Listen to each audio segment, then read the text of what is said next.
this should be the quest before Smash Naya, and so they never really explain how she came back. So I guess we're gonna learn about it now. Also, she's here. I think they said in Not Cry in this lunar patch, they want to address almost every region at least a little bit. Like we addressed Sumeru, and now it's time to address Fontaine. Oh, and I guess Leeway was for Chinese New Year, and Mondstadt was during Netlands patch, but it's good enough.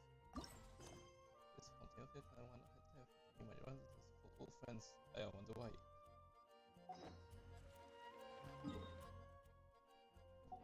So here she is.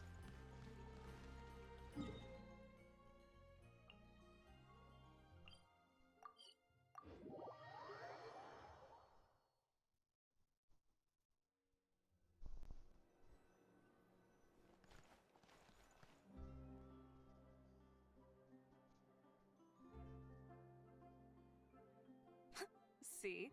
Told you they'd be here. Oh yeah, finally using this. Xavier! Oh, and Shiori and Farina too! Even if the last time it's like Yoimiya got shot or something. Ah, Hydro Archon above! If it isn't my darling camera operator and clapper loader! A very happy Fontanalia festival to you as well!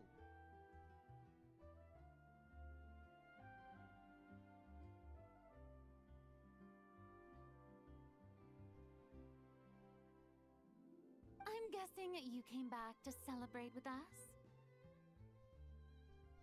Yep. And help out too! Even though the last festival had some unexpected hiccups, making the film was still super fun. Since you're all here together like this, you must be planning on entering the competition, right? Of course! A celebration of the entertainment industry. No one who's anyone would choose to sit this one out. It only happens once a year, after all. The voice actor is still having fun with her, as she does with Nike Lux. Fontaine Fashion Week might be more my speed, but the film festival brings in a lot of orders and boosts brand recognition, so I wasn't going to miss out either. A few new awards have been added this year, too. Best Director, Best Costume Design, oh, and Best Camera Operation. Ooh, sounds like we've got work to do. Come on, tell us! What's Musketeer Pictures film gonna be about? Oh, about that. What's wrong, Xavier? What's with that look? Oh, man. You weren't scammed by some shady investor again, were you? No, even I'm not naive enough to fall for something like that again. Besides, thanks to the fine people here, Musketeer Pictures has more than enough funds to shoot without investors. And yet problems persist. Huh? What do you mean? Well, we were planning to replicate our past success and shoot a film based on a popular novel. But as we were holding auditions for the female lead earlier today, a striking young mademoiselle wandered in by accident. Her disposition was simply ethereal. The look in her eyes somewhat melancholic. Oh, I wish you could have been there. The awe I felt can scarcely be put to words. Yeah, they make it. I mean, at least she's a playable character. You had to be there, friend. No matter where she stood, it was as if her surroundings, even the air itself, turned into the perfect shot. Guess you found your lead actress then? No, quite the opposite. My script is entirely unworthy of her. I fear it is. Nevertheless, I couldn't help but approach the mademoiselle to ask about her background and what brought her to Fontaine. What did she say? Sadly, she said her best friend was gone. After returning to her own homeland not too long ago, she decided to visit where her friend was from to remember them better. Oh, no wonder she looked sad. Yes, but that's when it struck me. Why not cast her as the lead in a film centered around her search for this old friend? You can monetize her mourning a dead friend. Huh? You're gonna rewrite the whole script? But is there even enough time? Isn't the prep work super complicated? You might not finish. Think about the difficulties we faced with the Two Musketeers.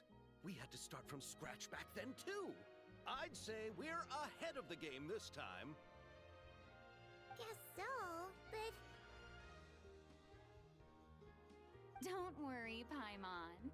Chiori and I have evaluated the proposal, and we support Xavier's decision. It's not gonna end well.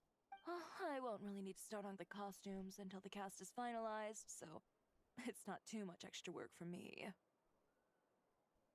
Oh, fair mademoiselles. How can I ever thank you? Finishing the script would be a start. You know, compared to a commercial popcorn flick, I do prefer the idea of shooting a more artistic film.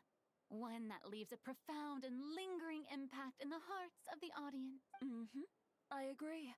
True trendsetters are the people who dare to go against the grain. wow! Leave it to Director Farina to have a vision.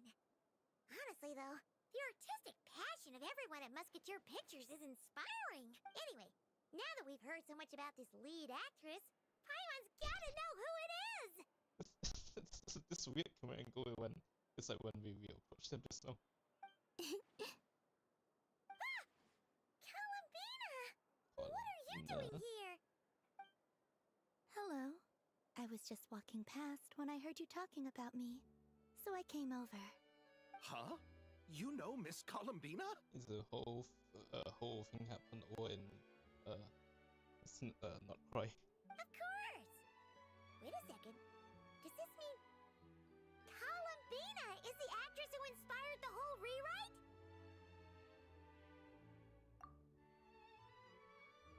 Yeah.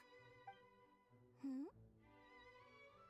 so did you make the trip by yourself, Columbina? Yes. I mentioned how I wanted to visit other nations once things settled down in Notcry, remember? Yeah, you can't be up there just without saying anything.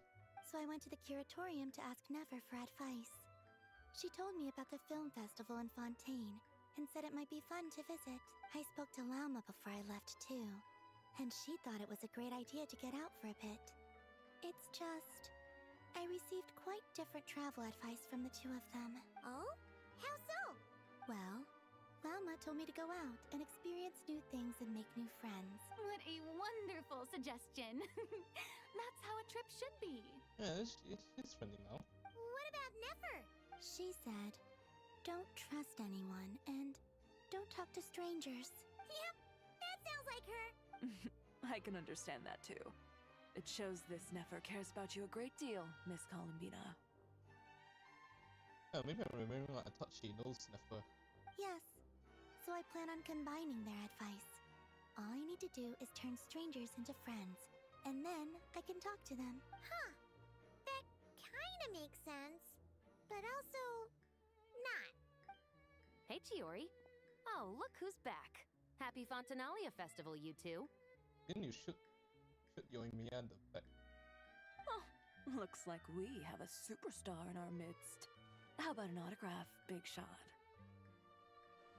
The event actually explains the whole backstory, so it's kind of sad that it was limited. Haha, very funny. All settled then? Yep, the Duke gave his blessing, and I cleared it with the Udex. Oh wow! During the festival, inmates with good behavior will get a chance to spend some time on the outside. Under the stringent supervision of the Special Patrol, of course. Risley! It's been a while. Happy Fontanalia Festival! Does that mean Veronique and her brother will be at the festival? During a specific window of time, sure. Doesn't hurt to give the inmates something to look forward to. A little sun'll do them some good, I think. This is a friend from your travels, I'm guessing. Thought I heard something along those lines? Right! We should make some introductions, huh? Chevros, Risley, this is Columbina, a friend we met in Nocry. Oh, I miss this music. Welcome to Fontaine, Miss Columbina. I bet the weather's been quite an adjustment. Yeah.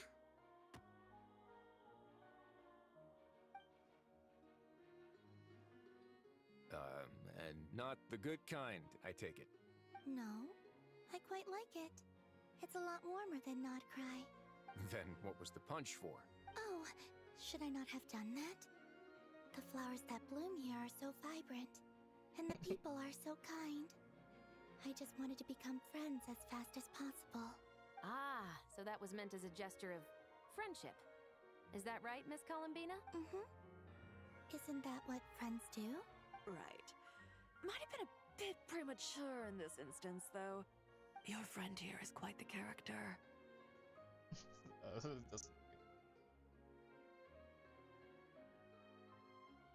Good thing we said something.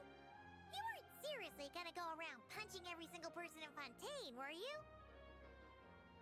No, just the ones I wanted to be friends with.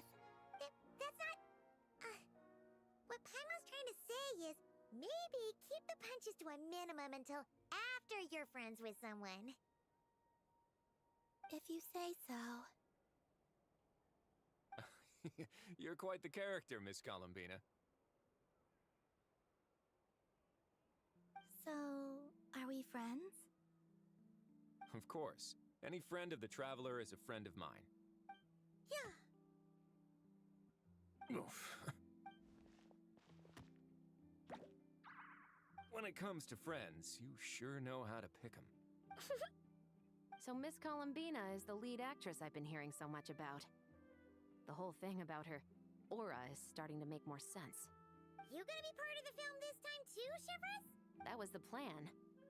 But now that Mr. Xavier has changed the direction, I don't think I'm in quite as many scenes. It's all for the best, though. A different crew asked me to help consult on some of their musket work. Oh, sounds like our trusty musketeer is as popular as ever. I'm just going where I'm needed. I'm more than willing to help with whatever this production needs as well.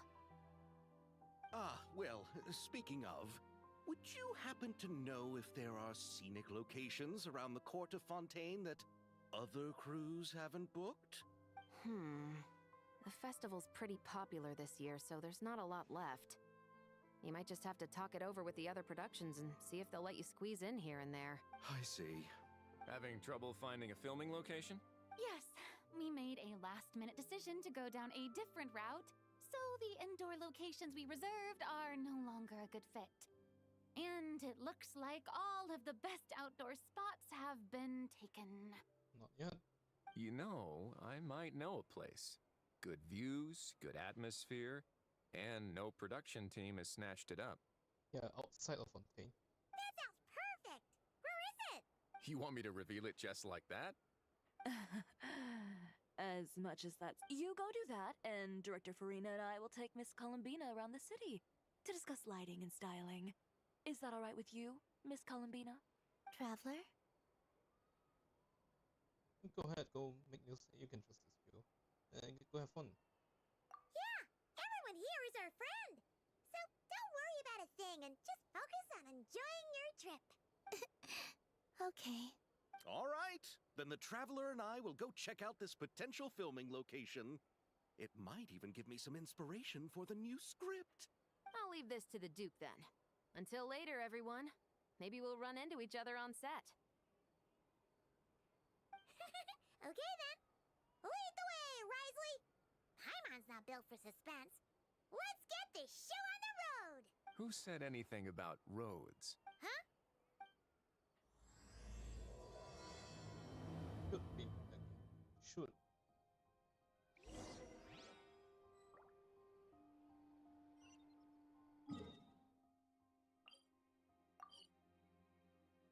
Wait, whoa. I should try seeing this from far away.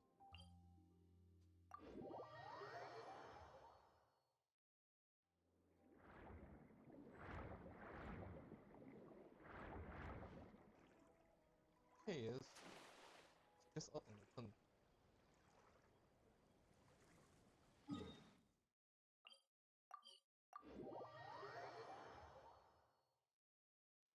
No way! It'd make quite the grand backdrop for a film, don't you think? Paimon's more focused on the fact that this thing is supposed to be underwater, inside the fortress of Meripede. True. And keeping up with the maintenance on a vessel this big is a lot of work. It takes a crazy amount of manpower just to keep it up and running. Oh, Paimon kind of thought it just sat there until you needed it. I wish it were that simple. The truth is, the maintenance costs on this thing are substantial. So we decided to rent it out during the festival to earn some extra mora. Besides, the inmates are the ones who keep it in good shape. Seeing the fruits of their labor put to use is a good form of social rehabilitation for them. Huh. You've really thought this through. What you think, Xavier? Is this a good place to shoot? I'm sure if they try, you dig around this place, you can find some safe. You know how inmates are maintaining this place. Ah, I've got it! Good messieurs and mesdemoiselles, I've got it! Oh, I see it. Gonna take that as a yes. The beginning is the hardest part, and the opening of this film has been eluding me, but now I know just how it should start. Glad to hear it. Thanks for bringing us here, Risley. Don't thank me just yet. This isn't quite a done deal. Huh? Not a done deal as in someone already rented it out? You said no other production teams had snatched it up. This person isn't affiliated with a production team. The rental fee was high enough to scare off plenty of other film crews, but she didn't blink. Made quite the generous offer, and didn't even attempt to haggle. Yeah, but why? Do you know what she plans to use it for? I'd like to at least have a rough idea before going in to negotiate.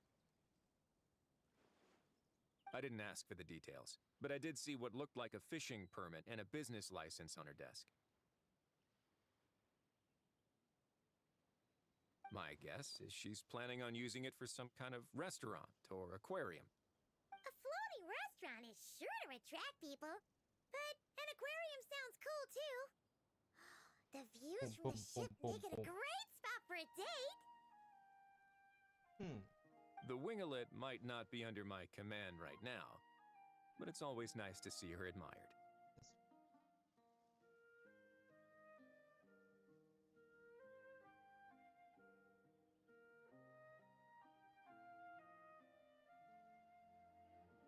A film is sure to drum up some good publicity as well. I do hope we can work something out with the current captain. Well, guess we should head over and talk things out then. Best of luck.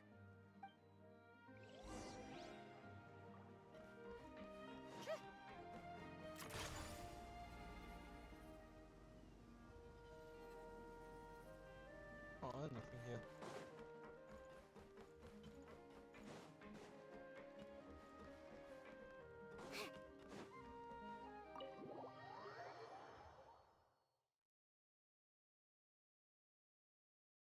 Wow! The winglet seems even bigger up close. The rooms are so spacious. Oh no, this music. Wonder who rented it out. Hello? Anyone there? Perhaps the captain had business to attend to elsewhere. But why rent such a massive boat just to have it sit here without even leaving so much as a note? Let's try again. Anyone there? Hello? Seriously? Right now? This is a constant sound. What is it gonna take to get some decent sleep around here? Is a nap too much to ask for? Sorry, the aquarium's closed for the... Huh? Hello. Lolly? Traveler! Paimon! Hold on. Running. This is just great! How am I gonna go out dressed like this? What happened to my regular clothes?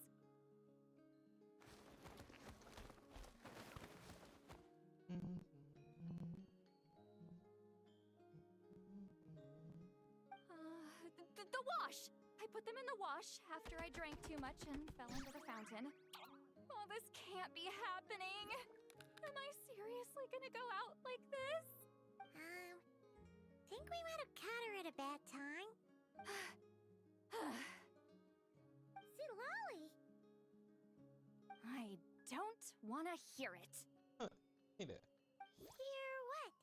A single word about what I'm wearing. No comments, none. Is that clear? Oh, yep. Crystal. Huh? You think so? No, wait, I told you not to say anything! Can she not turn it off? Turn it off at all? I forgot. It's like it's almost a year ago. What then? What was his thoughts? I heard his thoughts. How could I forget about that? Oh, this is so embarrassing. I seemed a little too pleased to get that compliment, didn't I? Wait, the mind reading went both ways. Does that mean the traveler's hearing all this too? You clearly did! Huh? What did we do? Paimon's not following. Nothing. It's nothing. Let's just move on. Did you need something? You're not here alone, I see. Hello, I'm Xavier, a film director and producer from Fontaine. I meant to introduce myself sooner, I just didn't want to, interrupt. It's not that funny. No wonder we ran into each other in Fontaine of all places. You must also be in town for the festival then. That's right. We're helping Xavier with his film. In fact, we were hoping to shoot some scenes on this boat. You're the one who rented it out, right, Lolly? Me? Rent a boat? I wish I had that kind of spare cash floating around. Not to mention the spare time. Don't get the wrong idea, though. I'm not here to sail off into the sunset and live out some cushy retirement life, okay? I'm not that old. Then why you dress like... how did you end up staying aboard the Wingolette? Let's zoom in. Well, I heard one of my favorite light novels was getting turned into a film, so I came to Fontaine to catch the premiere. Originally, I booked a room near the Opera Epicles, but I'm quite particular about where I sleep these days. I think it's an age thing. And that bed? Oh, I just couldn't sleep in it. I tried to find a different hotel, but with the festival, everything was completely booked. Just as I was worried I'd have to sleep under a bridge or something, I happened to spot a help wanted sign on the side of the road. Oh, so you're here to take care of the boat?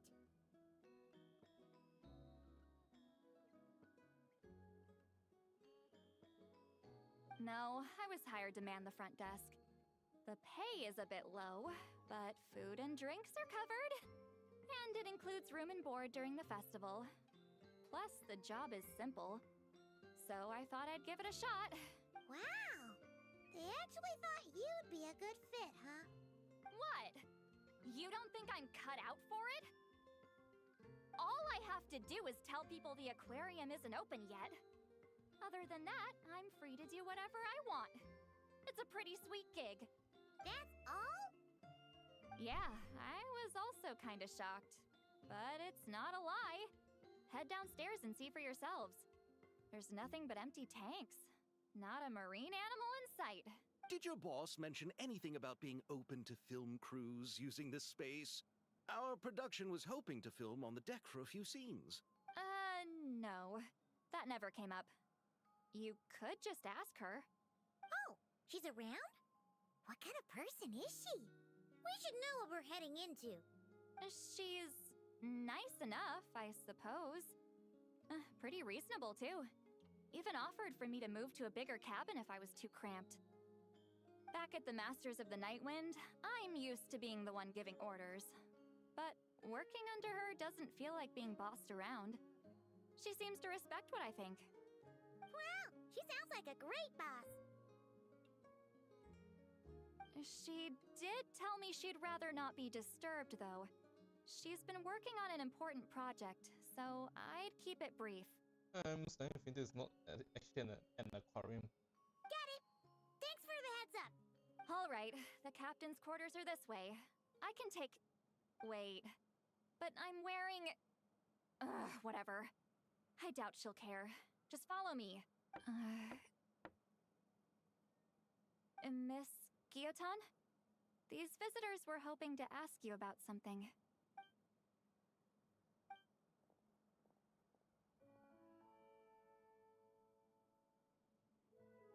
The boss? I thought I said to limit the interruptions. Just tell them the aquarium is still...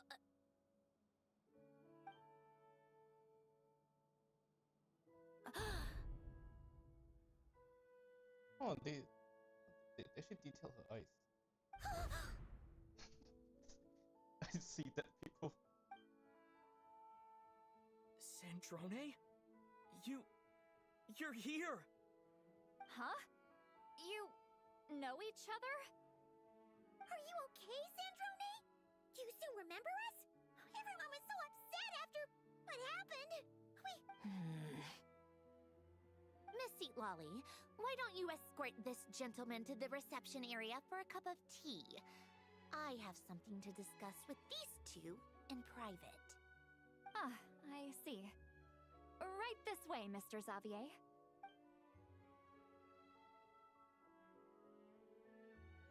Sandrone? I really can't go anywhere without running into you two, can I? Are you okay?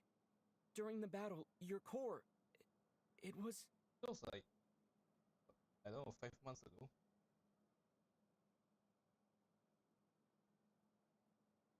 Destroyed by that bastard Dottore. That's right. But as you can see, I'm fine now. No major issues. Or at least, there shouldn't be. Yeah, I guess she didn't forget anything. Oh, what a relief! Why didn't you tell us sooner? Or come back to see your friends? Now that I have the chance, I just want to say... Thank you for saving me. Huh? Don't get the wrong idea. I only saved you so we could complete that formula and defeat Dottore once and for all. Even if he did crawl back from the grave to make us all miserable again. Oh, you did know. That doesn't matter. You're still a hero. All right. But it wasn't just me. All I did was lend my brilliant mind to the cause and take care of one part of the plan. Although, I'm not denying it would have fallen apart without me. You got that right. You're amazing. But how did you go from a, Dead? you know, I mean, she's a robot. From a lifeless pile of scrap to looking like this? You look the same. well, my mom was trying to put it a bit more gently, but yeah. Where do I even start?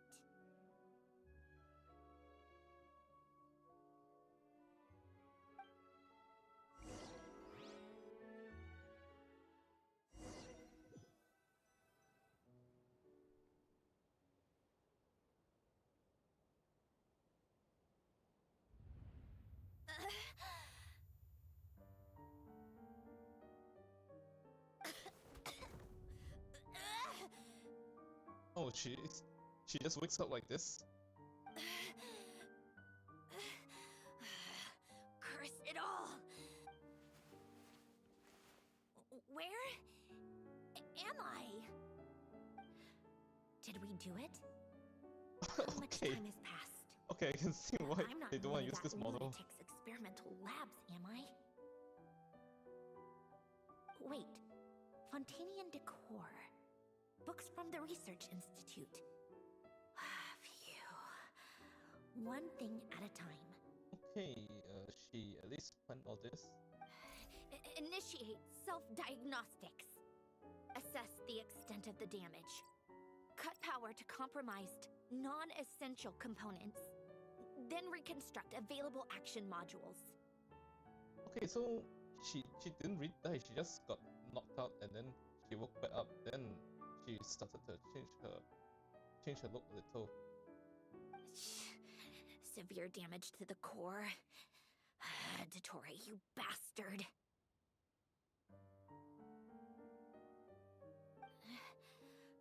Polonia? They really put him. They ripped off his body here like that.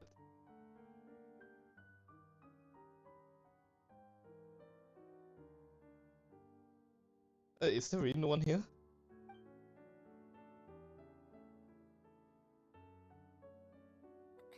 Polonia, wake up! Activate! Oh, okay, it's gone. You're in even worse shape than me. Internal gears and energy circuits are barely intact. Extreme damage to the core, just like me. Rebooting is off the table. Even if I could repair the damage, I don't know if...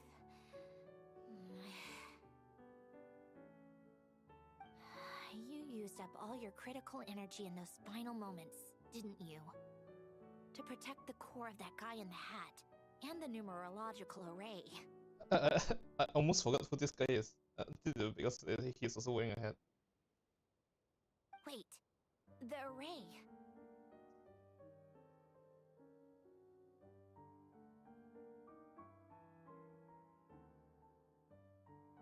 Yes! The prototype is still here. But can I even run it in this state? Whatever. I have to try. I just need to confirm one thing. Activate the numerological array.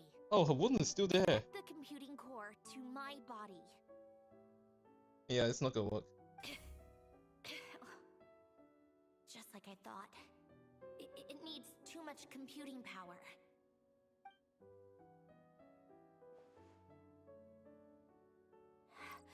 Cut off power supply to all functions except the thinking module. Oh, she wants to share, like, try to revive him by sharing some of her own. Please. I just need to ask one question.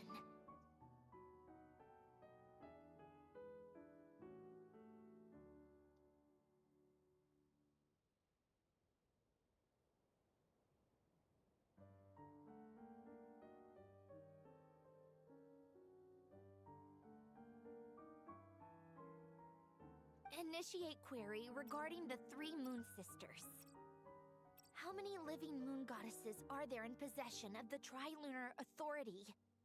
Oh, that's the first thing she wants to ask.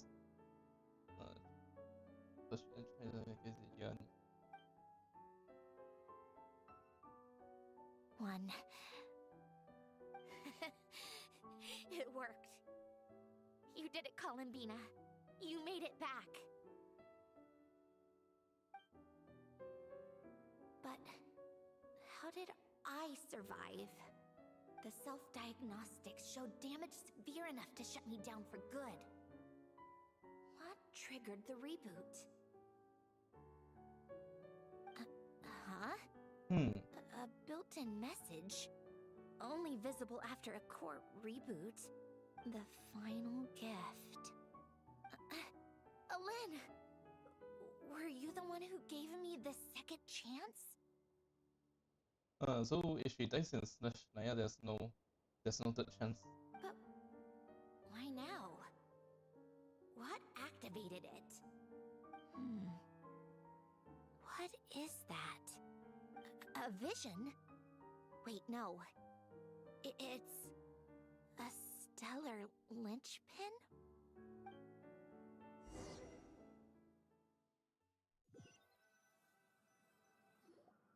A stellar linchpin? What's that? You can think of it as a rare kind of vision. As for what causes one to manifest, well, that's still unknown. Okay, I think I remember when Inefa got her own vision. It's actually really cool. she she destroyed her own core, and then she forces herself to get vision, and then use that vision's power to create fix the core. It's kind of metal.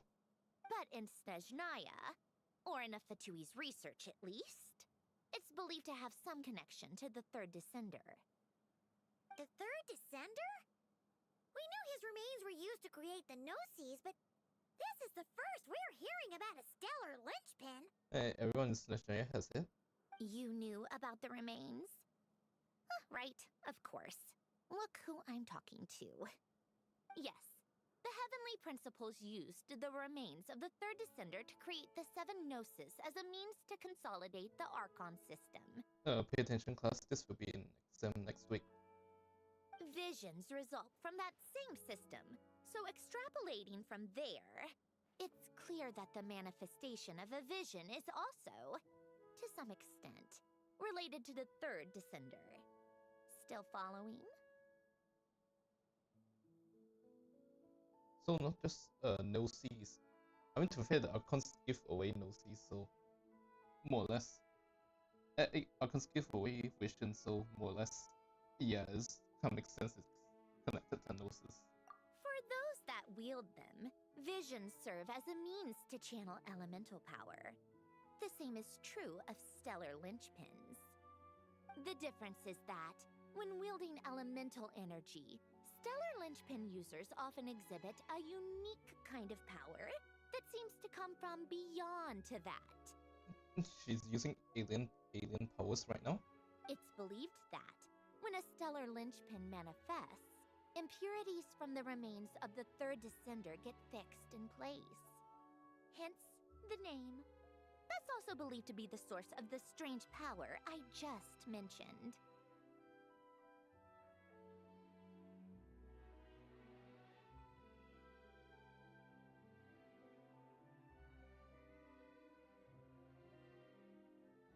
We've heard that visions can appear when someone has a really strong wish or desire. Stellar linchpins sound kind of similar, so does that mean...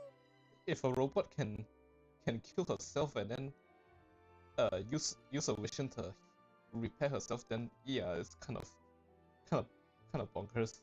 Huh? Oh, don't look at me like that. I've never had any grand wishes or aspirations. Just a list of things that drive me up the wall. So if you're asking why this thing appeared, I have no clue. All I know is that without it, the gift Alen left me, this built-in second chance, never would have triggered. The damage to my core was too severe. But thanks to the stellar linchpin's manifestation, it did trigger. And after my core rebooted, I was able to repair the damage to my body. I also managed to import the numerological array, along with some of Polonia's surviving algorithms, into this form. Wait, does that mean Polonia is... Yes. Unfortunately, Polonia is... beyond repair. Oh, we're so sorry to hear that. But you also mentioned something about a final gift? Yes. Alen often spoke to me about wishes and desires when he was alive. I suppose he thought there might come a day when I wished for something, and was willing to sacrifice my own life to fulfill it. So he left me a chance to start over. No, never. Alen once said I was his proudest masterpiece. That might sound boastful coming from me, but it's also an undeniable fact. After Alen died, I started studying how Polonia and I worked. Polonia is essentially a computational machine, so it wasn't difficult to figure out the mechanical principles there. But when it came to my own structure, that's when Alen, the Lord Artificer's true greatness, struck me once again. I attempted to imitate it when I created Catherine, but in the end, she turned out to be nothing more than a superficial replica. She helped a bit in Sumeru. What? But his creation skill, Catherine, is super impressive. We were shocked when we first found out she was a puppet. No, She's nothing compared to what Alan was able to create. Some of the mechanical principles of my own core are still a complete mystery to me. Keeping that gift hidden wasn't even a challenge for him. Just a shame I had to waste it on fighting Dottore. I just couldn't stand the thought of him coming out on top. He gives the world a second chance. If you put it that way, the world owes me a whole lot then, doesn't it? Wait, but all this still doesn't explain what you're doing here. Risley said you rented the ship and even had some kind of fishing permit? That's because I'm trying to go back to the place Alan and I lived when he was alive. My former home, I suppose you could say. The second chance wasn't the only part of the gift. According to the message, Alan left me a few other things that are stored in the house we shared together. I'm hoping that whatever he left me can help fix certain anomalies in my rebooted core. And help me understand why I received a stellar linchpin in the first place. I don't think he expected this. Okay, so go back then. What does that have to do with fishing? And to think I'm talking to the saviors of Fontaine. Did you forget that the water levels have been rising for centuries? I can't just go back to the place I used to live because now it's underwater. Oh, right. With the rising water levels and changes in terrain, it's not just a matter of finding where it is, but also clearing away any sediment or debris. But Fontaine law prohibits unauthorized individuals and organizations from excavating underwater ruins. Amelazine caught me the minute I even made an attempt. Why not apply for authorization then? And face the endless slog of Fontainian bureaucracy. No thanks. Alright, she's Fatui. Besides, I'm a Fatui harbinger. The diplomatic implications alone would be enough to give the gestionnaires at the Palais Mermonia a headache. A fishing permit, on the other hand, isn't difficult to obtain at all. Minimal paperwork required, and under the name Guillotin, the application was a cinch. So you're exploiting Am I? That underwater home belongs to me. If I happen to chance upon it while doing some fishing, what's the issue with that? Of course, I do have to catch some fish to put in the aquarium, just in case the gestionnaires come to check up on things. That's also the reason I hired someone to man the front desk. Huh? But isn't that kind of a waste? He went to all the trouble of getting a business license and rented out this giant ship. I mean, nothing Just mattered. for show? And nothing mattered more to her. If you want to run an aquarium that bad, Being be my a guest. Use the facilities however you want. I'm certainly not going to stop you. I think this will be the event. Well, this is technically an event, but a permanent event story. I think this will be the event minigame.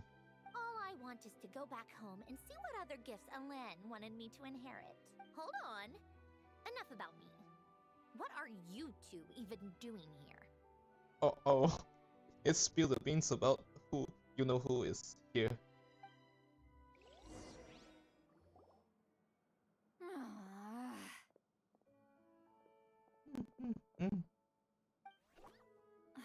Seriously? They've been in there forever. The reaction when they saw each other was strange, to say the least. They're lucky I was nice enough to leave the room and give them some space. Back in the Masters of the Nightwind, I'm the one who gets to kick people out. I just want to know what they're talking about. Should I cast a little eavesdropping spell? Oh, no, what am I thinking? I'm Granny Eastley, the great shaman of the Masters of the Nightwind. I can't do something like that. Does that ever hit you? This is just ridiculous. Making me wait out here for so long? Where's their respect for their elders? Ah, here they are. Were you back there arguing or something? What took you so long? The two of you are already acquainted with Miss Guillotin, then? Oh, yep. But don't worry, we got everything sorted. Sandrone agreed to let us shoot on the ship, but it has to to be when she's not here. When she's not here? That's right. You'll excuse me if I didn't exactly ask for this little reunion. I wasn't planning on seeing anyone. Like I said, my core is severely damaged. Even with the gift, there are anomalies that are making things unstable. I don't even know if I can continue to function without issues. So the priority is to fix these anomalies and get answers to my own questions. Then, I can see the people that need seeing. Anyway, just let Sandrone know when you plan to film Xavier, and she'll, steer clear. I do hope I'm not causing Miss Guillotin too much trouble. No! She just wants to keep a low profile for her own, complicated reasons. She doesn't want anyone else to know she's here. It's awful. It's actually awful easy. Understood. I'll be sure to keep that in mind. Oh, and see Lale? Huh? Want to be in the film festival. You mean Miss Guillotin? What does she want? Oh, please don't let it be about the pajamas. What? The 7th of the Fatui Harbingers? Shh! Not so loud. Why are you telling me all this? I asked the traveler about you, and I've decided it's best to be open in this instance. Okay, to be fair, from Netherlands people, that impression of the Fatui is just can't be tunnel. I can understand if you would rather not work for a harbinger. Regardless, the room on the ship is yours to keep. You're an acquaintance of the traveler, and I plan to honor that. Wait, she's actually nice? Not that nice. It's not a problem. The captain also worked for the Fatui, and he helped Natlan a great deal. We know that there are good people among your ranks. Besides, I've been around long enough to know what it means to earn one's keep. This isn't Natlan, and I don't expect special treatment. Besides, sitting at a desk isn't exactly back-breaking work. I appreciate that perspective, great shaman. Seat Lolly. Just call me Seat Lolly. That title makes me sound so... old. Well, Seat Lolly, the traveler and I are looking for something, so we'll be heading underwater together soon. I'll leave the ship in your care while we're gone. Together?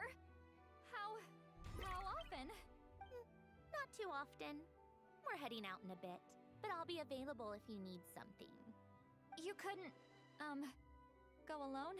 I wanted to, but he was concerned about my physical well-being. So he offered to come with. Guess my mental well-being means... Huh? Huh?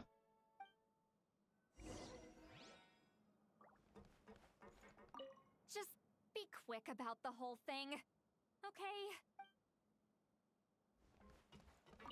Miss Guillotin is so generous. We talked it over, and she agreed to let our crew come over and do some test shots while you two are out. Okay, question. Will we actually solve this like in one go? Oh, sorry about that. All right. Our first stop is the Barrel region. After Alain left the Fontaine Research Institute, he lived in seclusion somewhere around there.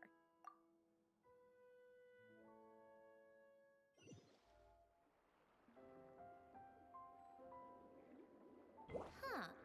This place has changed a lot. Guess I really have been gone for a long time. Let's look around and see what we can learn. Oh, and don't forget to catch a few to take back. We need to keep up appearances, remember?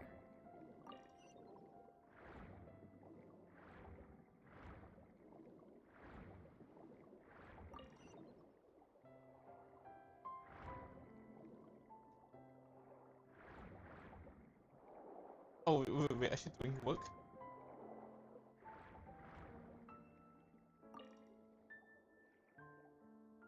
Return to land. Poisson isn't too far from here, right? It's all a bit nostalgic, I guess. Back when I lived here, all this was still above water. All right, I have a general understanding of the terrain changes and sediment accumulation. We can stop here for now.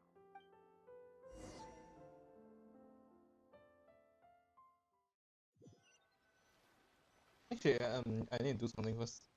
Give me a minute. That went smoother than expected. I appreciate the help.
Problem. Alright, You back. doing okay though, Syndrome? Seeing your home look nothing like you remember, that can't be easy. I'm fine. Times change. People change. That's the one thing you can actually count on. I made peace with that a long time ago. You should head back and put them in the aquarium tanks. We finished ahead of schedule, so your crew is probably still on the ship. I'll follow in a bit. Right. Xavier said he was gonna test out a couple of shots. I'm sure. I want to take another look around on my own. Okay then. Want us to let you know when the filming is done? No need. Columbina relies on Kuvaki to perceive her surroundings. Oh, she In knows. Notcry, her senses are heightened because Kuvaki is everywhere. Okay, she wants to hide from her. But here, as long as she doesn't activate her abilities, her range of perception should be equivalent to an average person's line of sight.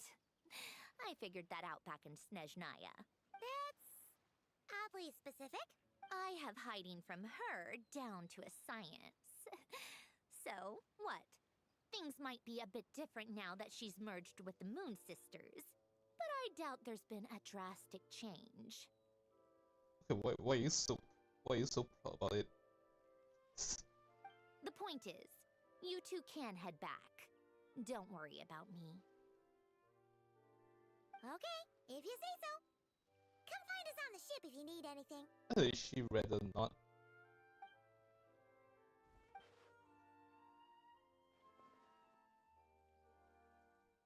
What did you leave for me, Elen? Did you know I would come back? Or did you make it so I would have to? He does not expect anything Dotori did.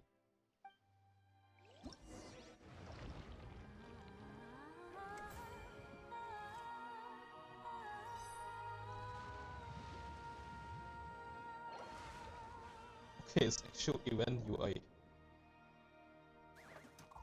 Senses been configured.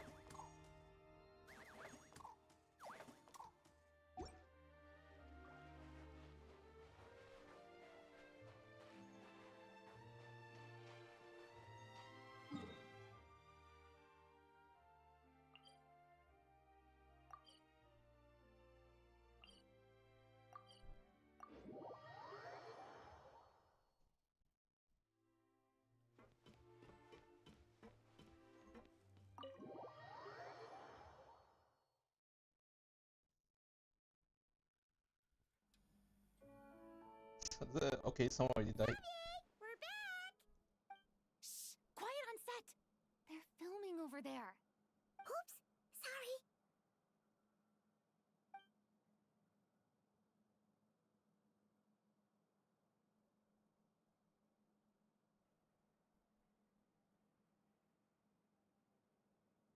What's your take, Detective? Charlotte. Bullet wound to the chest. Gunpowder residue on the clothes. The victim must have been shot at close range.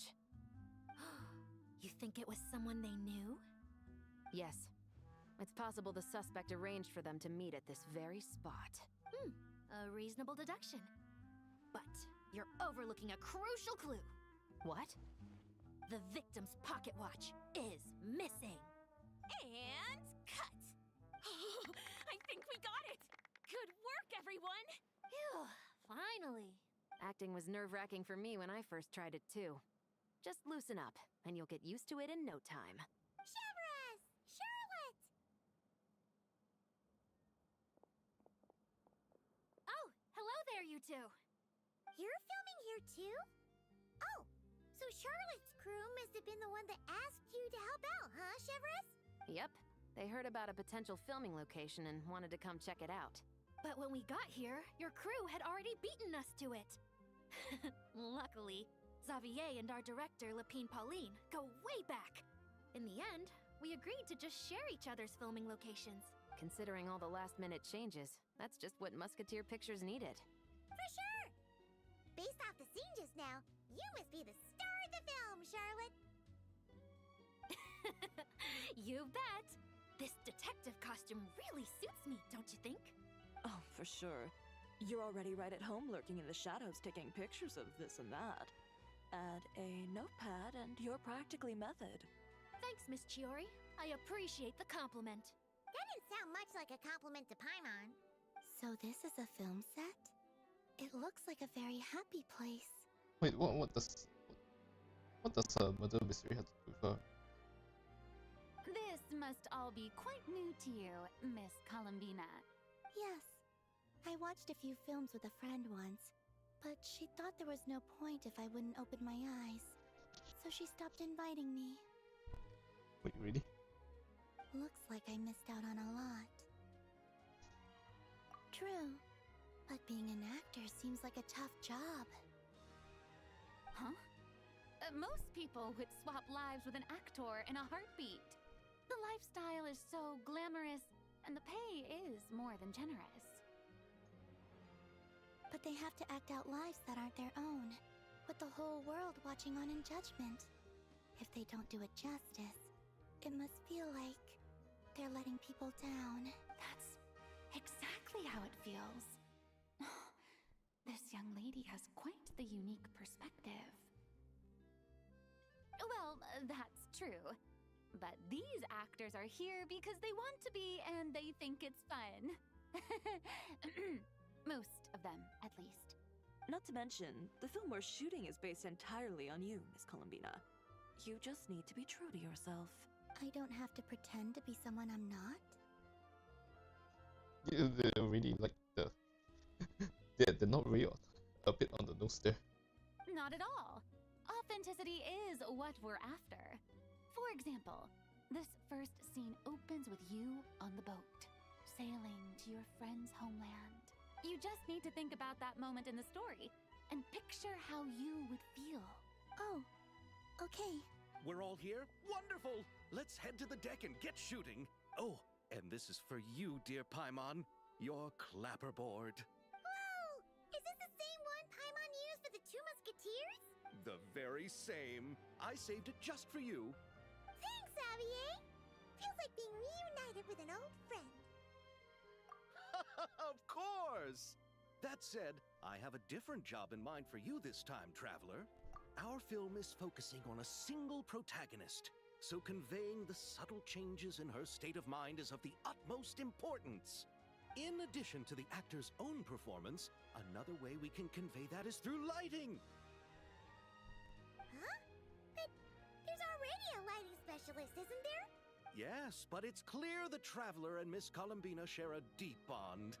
you might have a better chance of understanding her frame of mind in certain scenes.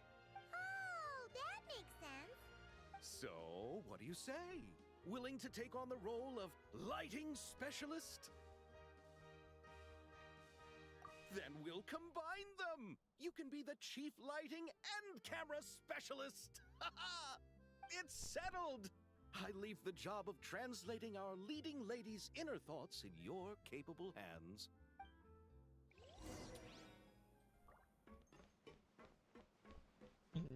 You still haven't changed. I want to ask for an autograph so bad. But I can't do it dressed like this. The cast of Great Detective Herlock. Duh! I came all the way here just for the premiere. But I didn't expect to end up on their film set. My laundry just won't dry. The weather here is too wet.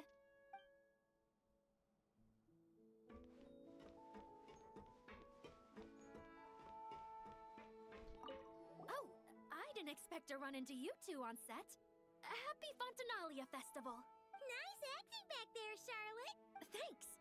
I'm, usually the one behind the camera, so it's actually pretty nerve-wracking being the center of all that attention. But I've known Miss Lapine Pauline for quite some time, so we work really well together.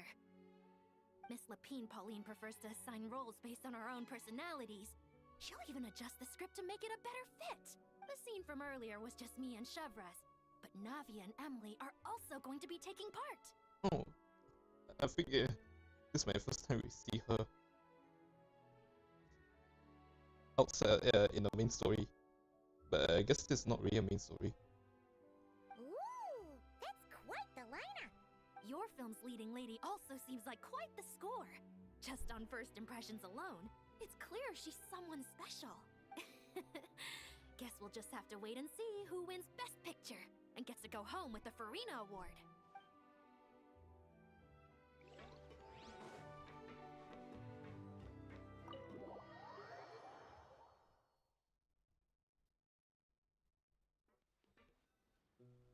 All right, without any further ado, it's time for production on our film, A Homecoming, to officially begin! Turning it over to you once again, Director Farina. All right. Positions, everyone. Camera operator, clapper loader, get set up. Let me know when lighting is good to go.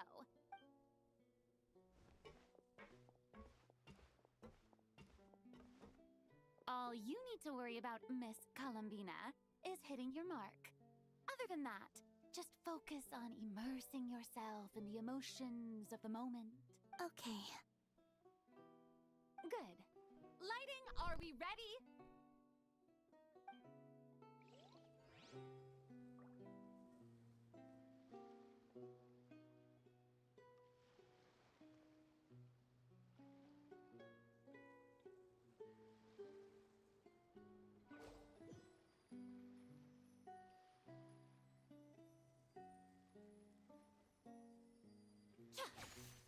Sorry about that.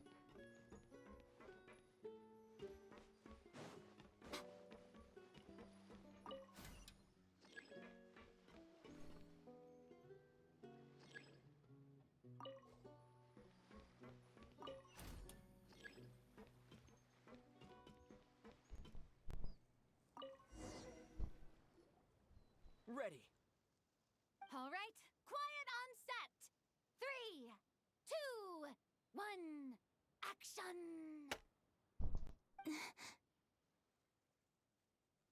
This is her homeland. Wait, do they actually know? Do they actually know Westeros? I mean, she did say it. all, all she needs is the moment she turns on her powers. Columbina.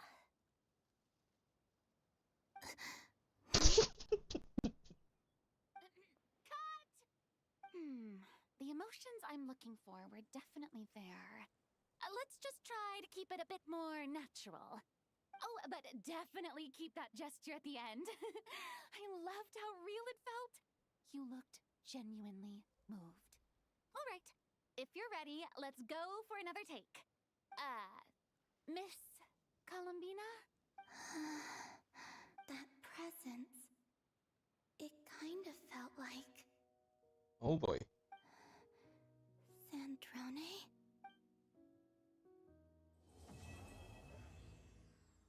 Oh.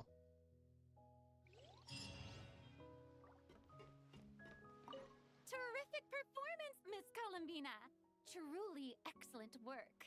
Thank you, Director Farina. You really don't mind me not taking off my eye mask? Not at all. Xavier and I already talked it over. The character is based on you, so there's no need to change what you're accustomed to doing. Besides, the mask could become one of the defining traits of our film's leading lady. Just like you suggested, we'll leave the reveal to the more important moments.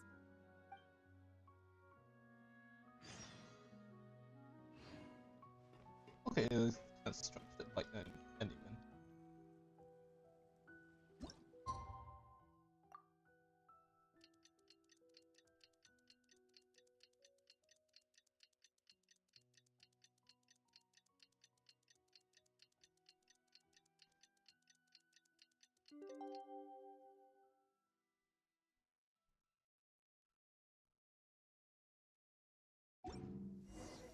Sandrone said that if everything goes smoothly, we should be able to pinpoint the exact location of her home today. Let's head to the Wing of Light and meet up with her.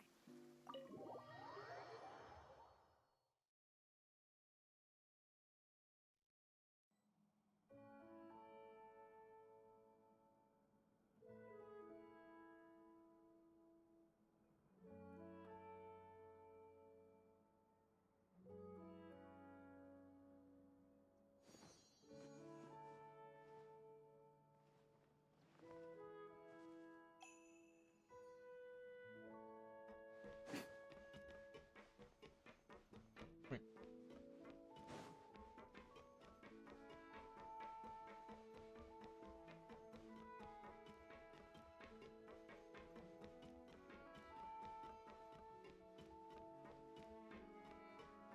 Where is her room? Oh, this aquarium. Uh oh.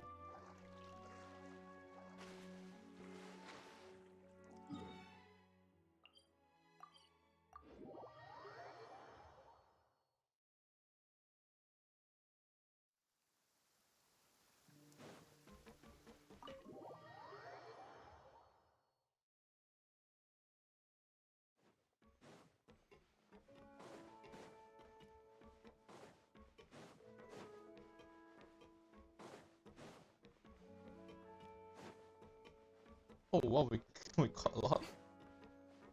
As this one's empty.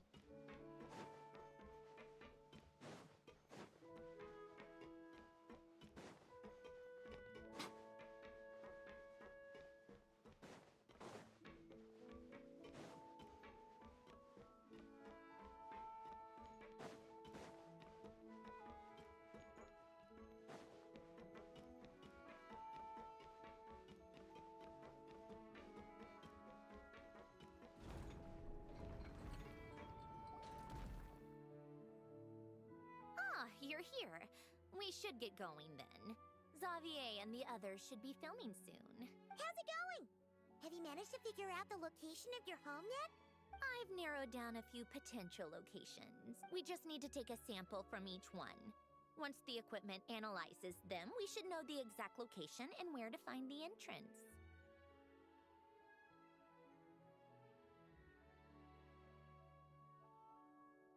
Great! We should get started then.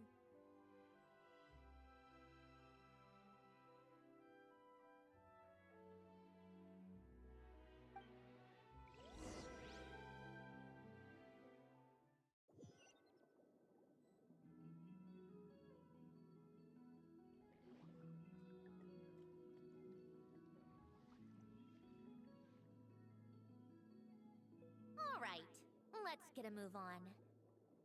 That should do it. Let's head back. The filming should be just about done. Okay. We made good time. We might even know the location by the end of the day. Oh, they actually did a lot of trimming. I thought they'll make this a whole dungeon or later. You sound pretty happy about that. Do I? I suppose I've just had enough of these anomalies I've been dealing with. The sooner I can fix them, the better.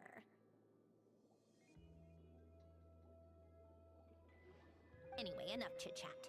We have work to do. Oh, but let's head in through the side door. I don't want to run into the crew on the deck.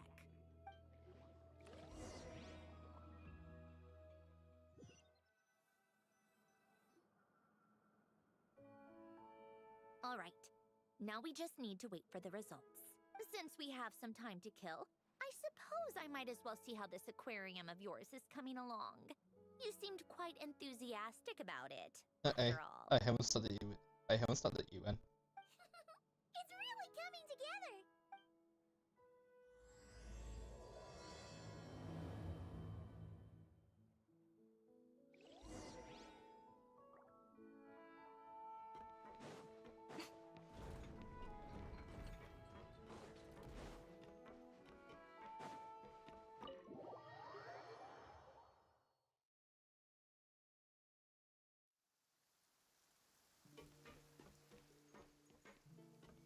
Oh.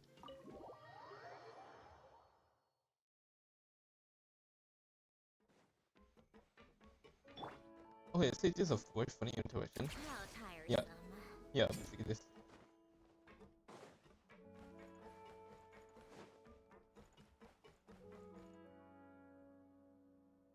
Oh, kind of impressive, actually. These must be the ones we caught the first time we went underwater. Like it? It's fine, I guess. Nothing special. Come on! It sounded like you really liked it. You're that proud of it? Is this a sense of accomplishment or something? Well, yeah. And it's pretty. You know it's gonna be gone soon, though, right? Yeah, there will earn a few bucks from it. What do you mean? After the festival, this ship will be returned to the fortress of Meropede, and this aquarium will be no more. So?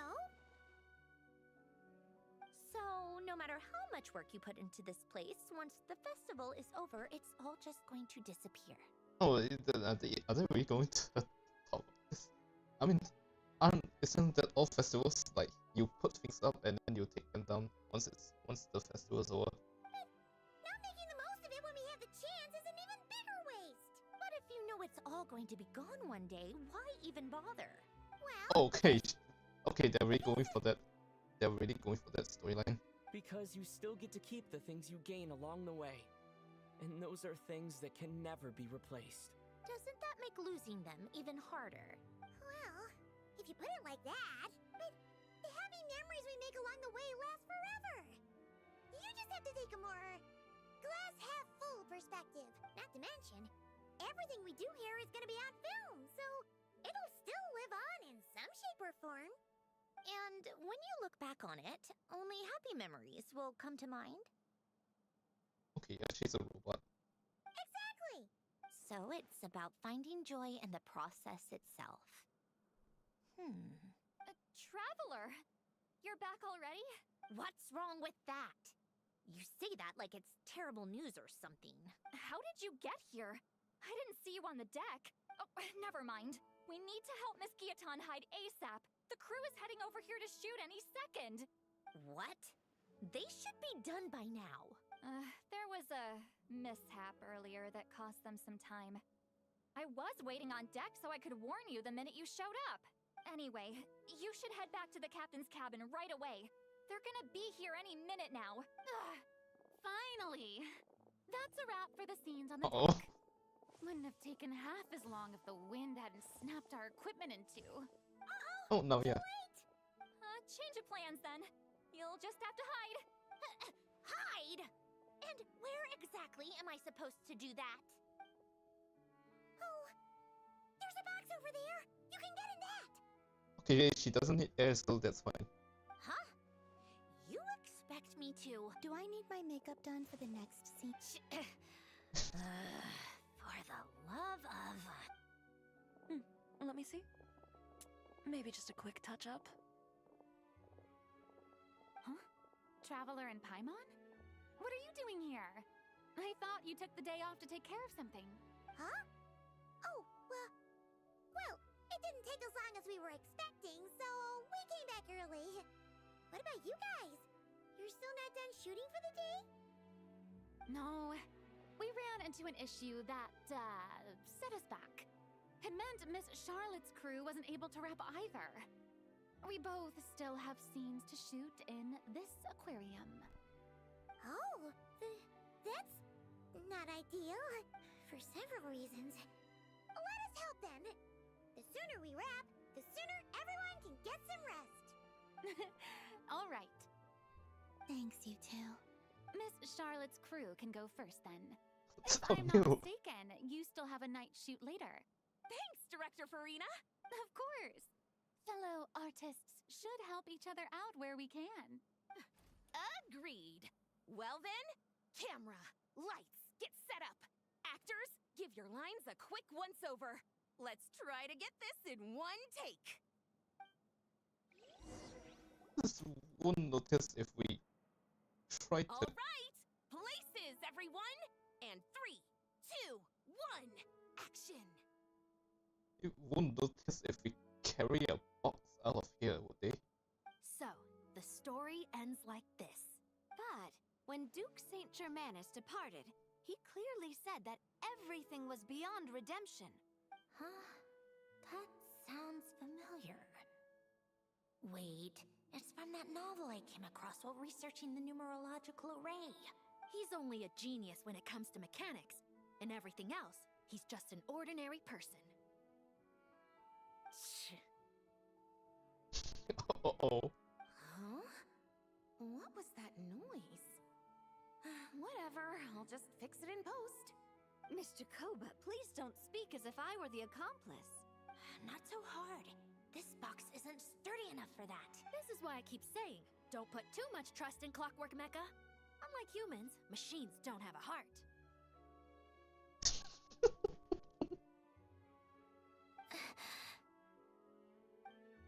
A heart?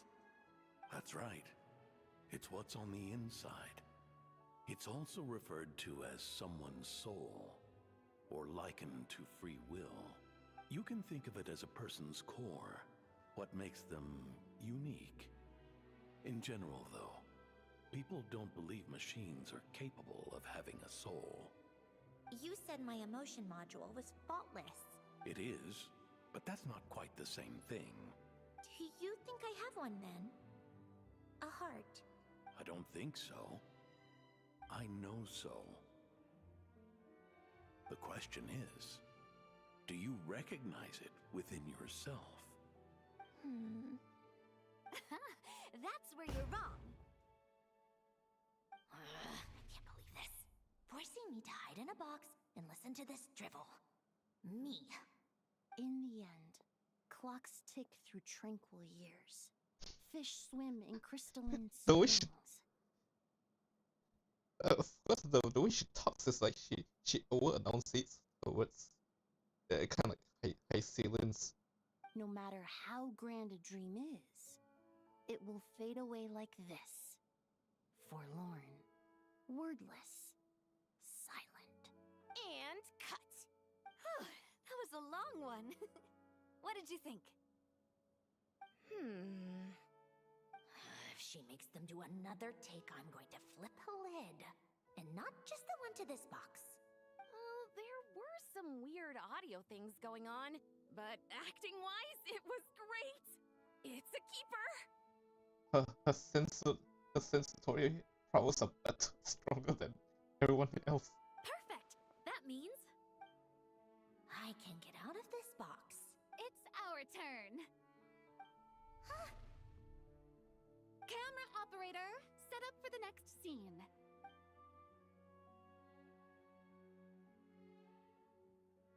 In this one, our protagonist peruses an aquarium in a foreign land and gets swept up in memories of her friend. So, in terms of lighting, that's the vibe we're going for. Got that? Shoot. Paimon thought there'd be a break and Sandrone could slip away. What are we gonna do now? Break a leg! Yep, we're headed off to shoot our next scene. Alright, quiet on set! We're about to start rolling. Ready, Miss Columbina? 我这个西蒙老呀。Miss Columbina? I think she would like this. Quick, we should roll on this. It doesn't forage with the others, or prey upon its smaller kin. Instead, it remains where it is, cradled in the coral's quiet beauty, as though the raging cyclones above are of no consequence. And yet, she still stood before the cyclone in the end. So I think that story has it wrong. She is no different than us.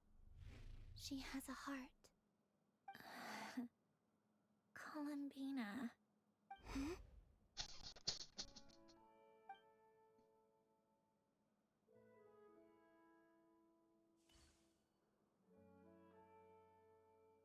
Uh-oh, is she onto us?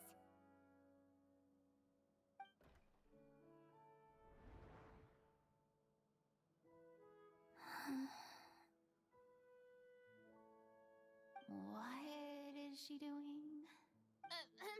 Cut! You okay, Columbina?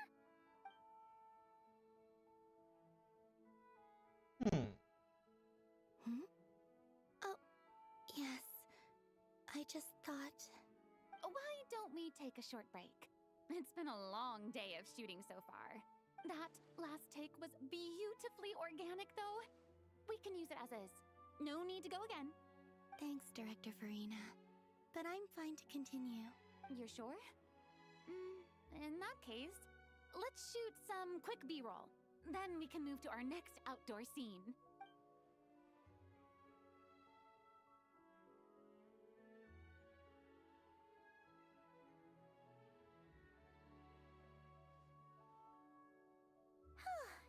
We're in the clear this time. Ugh! Absolutely suffocating. You okay, Sandrone?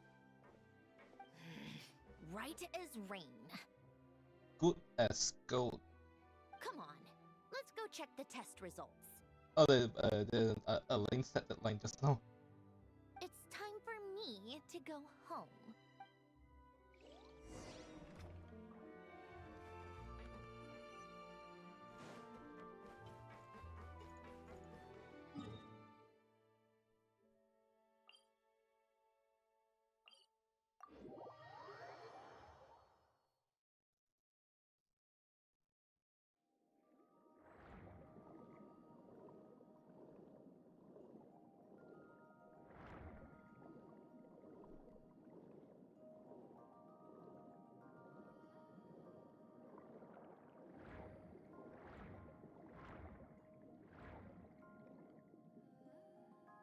Alright, it should be around here.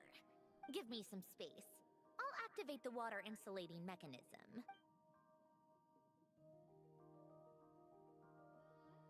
The what? Hélène, much like Renee, had long predicted that the water levels in Fontaine would rise. Oh, this the crystal fly farming spot. Thanks to his expertise in mechanics, he was able to implement a few simple measures to protect our home from flooding. I told him there was no need, that I would just move when the water rose too high. But it would seem he knew a day like this would come.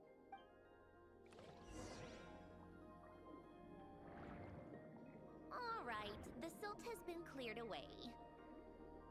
Oh, I thought it's the one with the crystal flies, but Go activate the mechanism for the first sluice gate. That will fill the empty middle chamber with water. it's okay. It's over here, and the water farming spot is like over here. The crystal fly farming spot.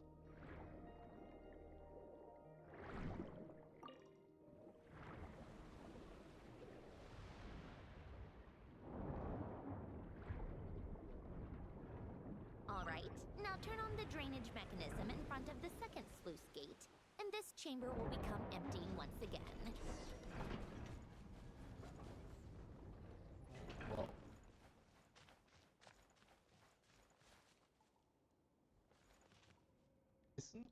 This looks very similar to that played in the WordPress. So, this is where you used to live? It's beautiful! There's even a garden! Back when I lived here, it was my job to tend to the potted plants and flower beds. Still growing strong even after all this time. Who would have thought? If the weather was nice, I would take Alen out in his wheelchair and we would go for a walk. Before long, we started bringing Polonia along too. Come to think of it, I was the only one who could get around easily back then. Polonia always got stuck at some point, and it was up to me to launch a rescue mission. Happy? I suppose they were. Uneventful, but pleasant. Repetitive, but peaceful. It was like living in a world where time didn't exist. Of course, that was all just an illusion. Death still awaits all of us at the end. Oh. All right, enough standing around. Let's head inside.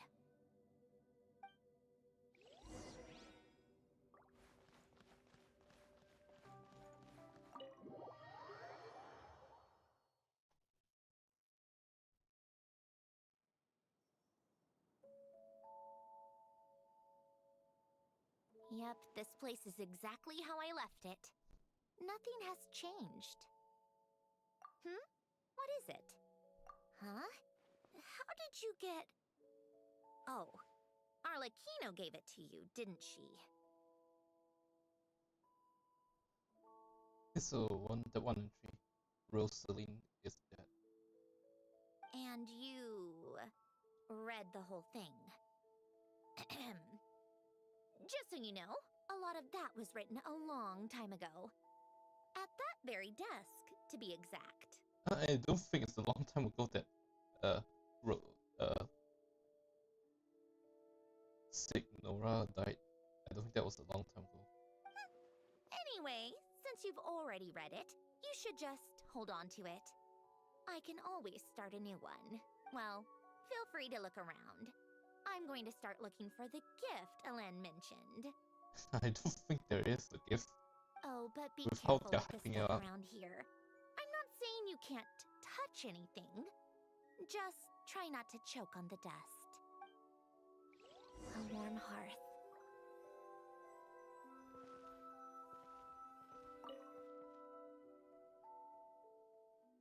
Oh, these are some of Alen's drafts from his later years. Just casual doodles, really. And these are just some unimportant letters. I couldn't be bothered to sort through them before I left.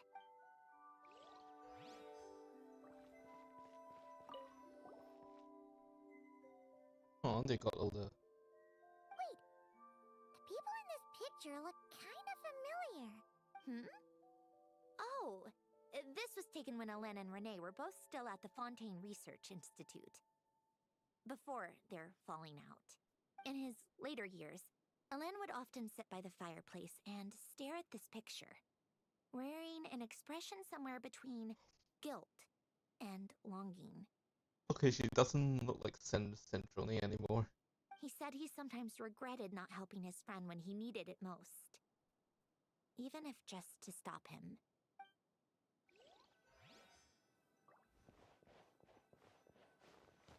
Ouch.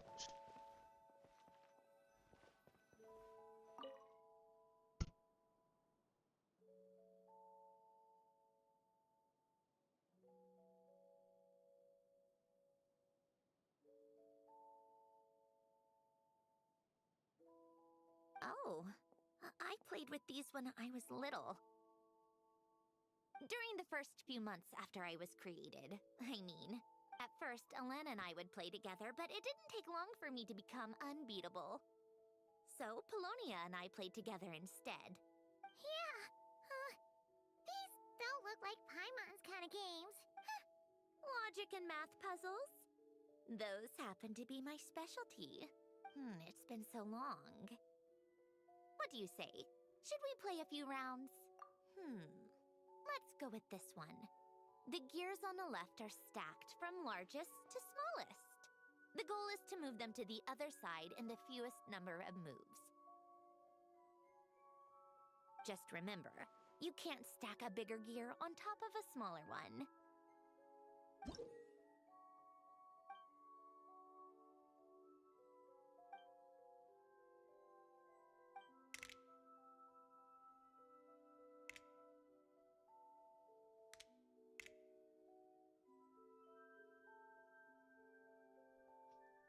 I'm scared. It's not beating a robot.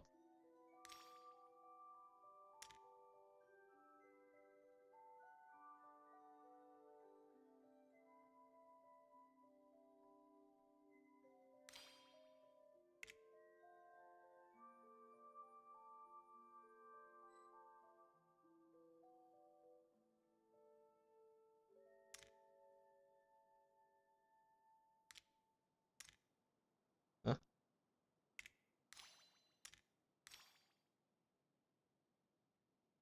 Oh, to the other side.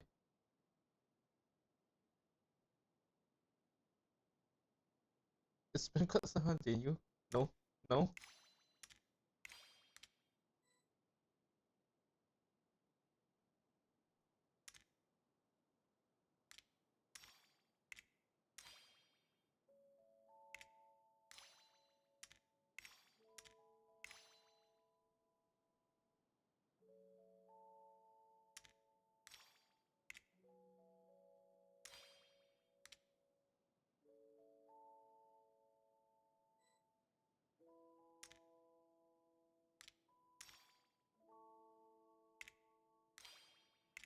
I can see it. I can feel it.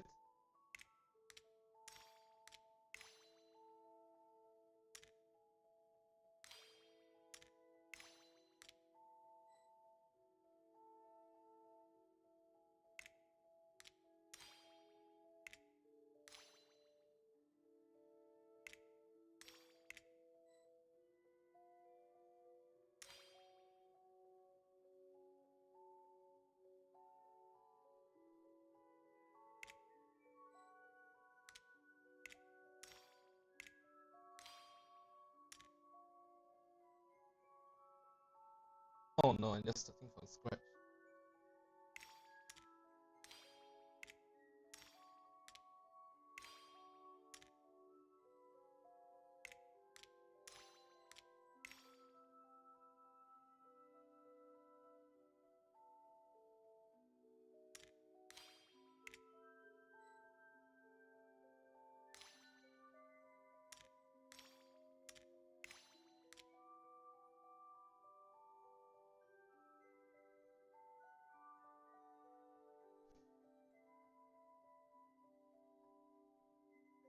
Shut the fuck up.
I can see it.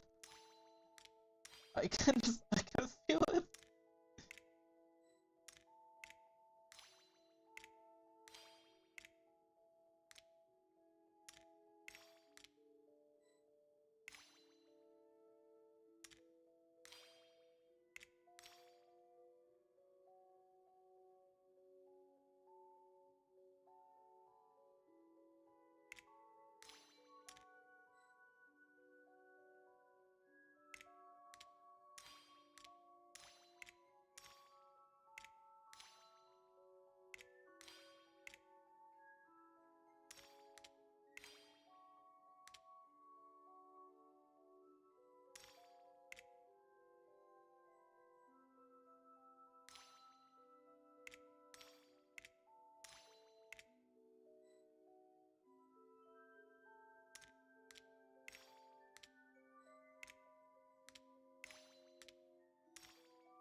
like it took you a few extra moves.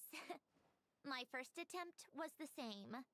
You'll get better with practice. Thank you, thank you, thank you. Well, what did you think of the game?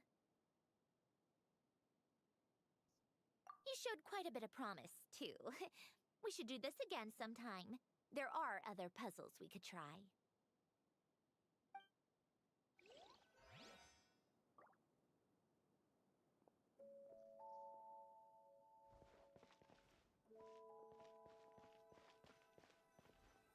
Yes, just with Polonia.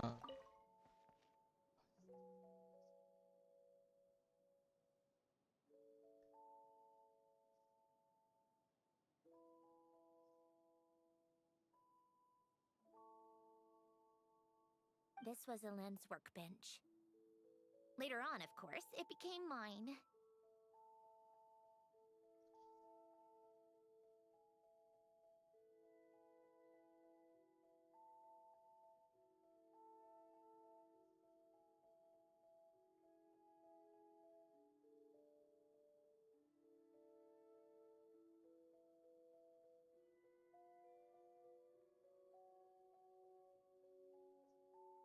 It's where both Polonia and I were brought to life. Before Elen was bedbound, this is where he would teach me about mechanics. I would sit and listen, chiming in with questions here and there. Later on, when he got too sick, I took over and would work on Polonia here. Wow! This house is filled with so many memories! It's so cozy and charming! You should have seen it in its prime, when people actually lived here. A lit fireplace, a steaming cup of coffee. That's the real deal. You know, we also used to have a mechanical piano that Elen built. Oh, how chic! Elen never played it much. He probably wasn't able to at that point. But I managed to teach myself. Music theory is essentially math after all. Once you learn the patterns, it's not really that difficult. I loved perusing Elen's collection of classical music. The chords and harmonies felt like individual mathematical puzzles. It was fascinating. So I did some composing as well.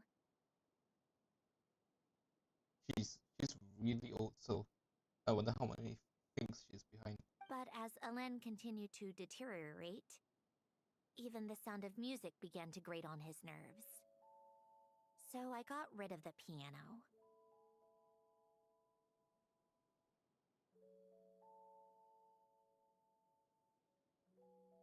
Aww.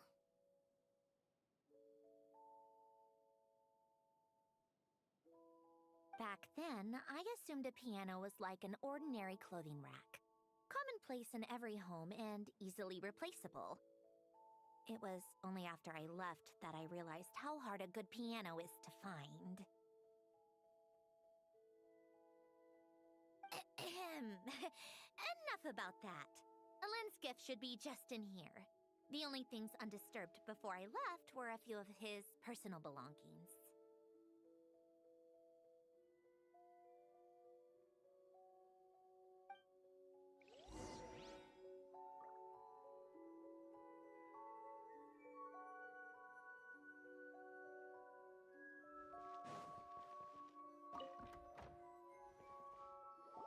Not much of a gift.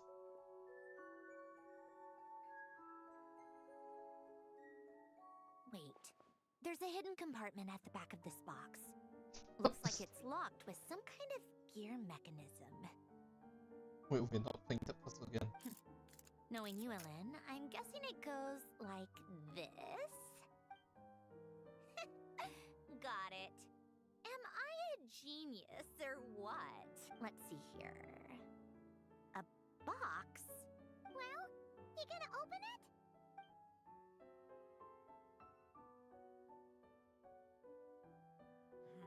It's heavier than I was expecting. Just how much stuff is in here?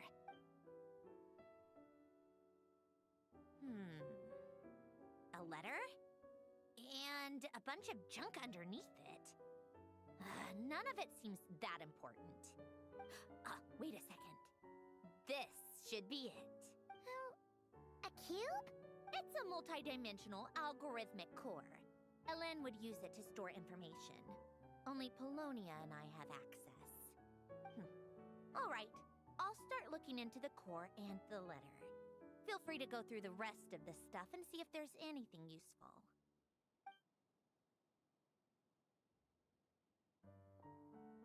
Okay. Hold on. There's another picture in here. This one has writing on the back. Oh. A snapshot of you playing among the plants shortly after you were born. You seem to like these flowers a lot. May you grow and flourish just as they do.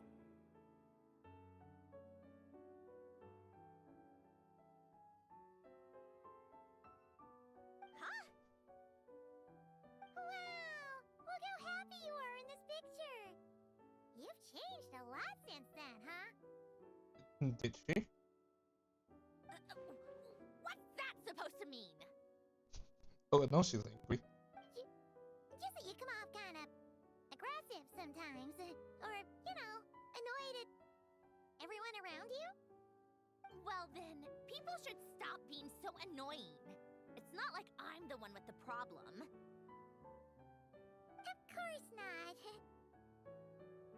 Oh, here's something else.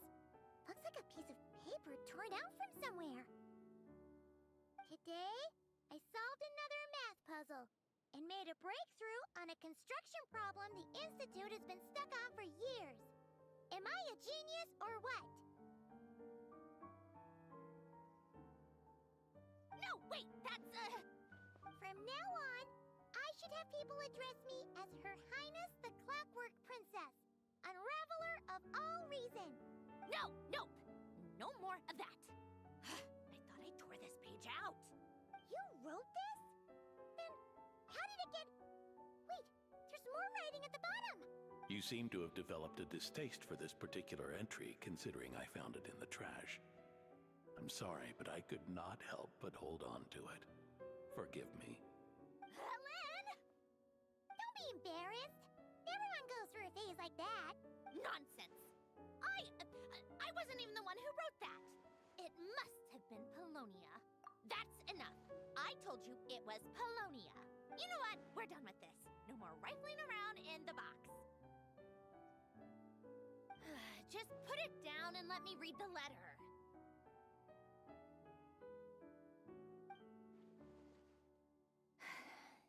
To my little clockwork princess. Not another word. Got that? If you're reading this. You've most likely received the gift I left for you. I just hope you didn't stumble across all this while cleaning out my effects or something trivial like that. I once asked if there was something you wished for. Do you remember that? I wonder if time has changed your answer. Regardless, I have another gift. A formula that will allow you to come face to face with the anomaly inside of you. If you even still call her that. Why this gift? To understand that, allow me to wax poetic on the soul once again. I would ask you to stick with me until the end, but I know you will. You always have. I believe a person should be born twice over in their lifetime. First, there's the birth that grants us life. Then, the birth of the soul. It's a matter of transforming the life bestowed upon us into the life we choose for ourselves. And to do that, we must look inward. We must make a conscious choice to define the meaning of our life, instead of allowing the happenstance of our existence to pass us by. This is the process of recognizing the soul that lives within us. You are my proudest masterpiece. I told you that long ago. But to me, You have never been a creation or a machine. To me, you're just like the rest of us. You have a heart.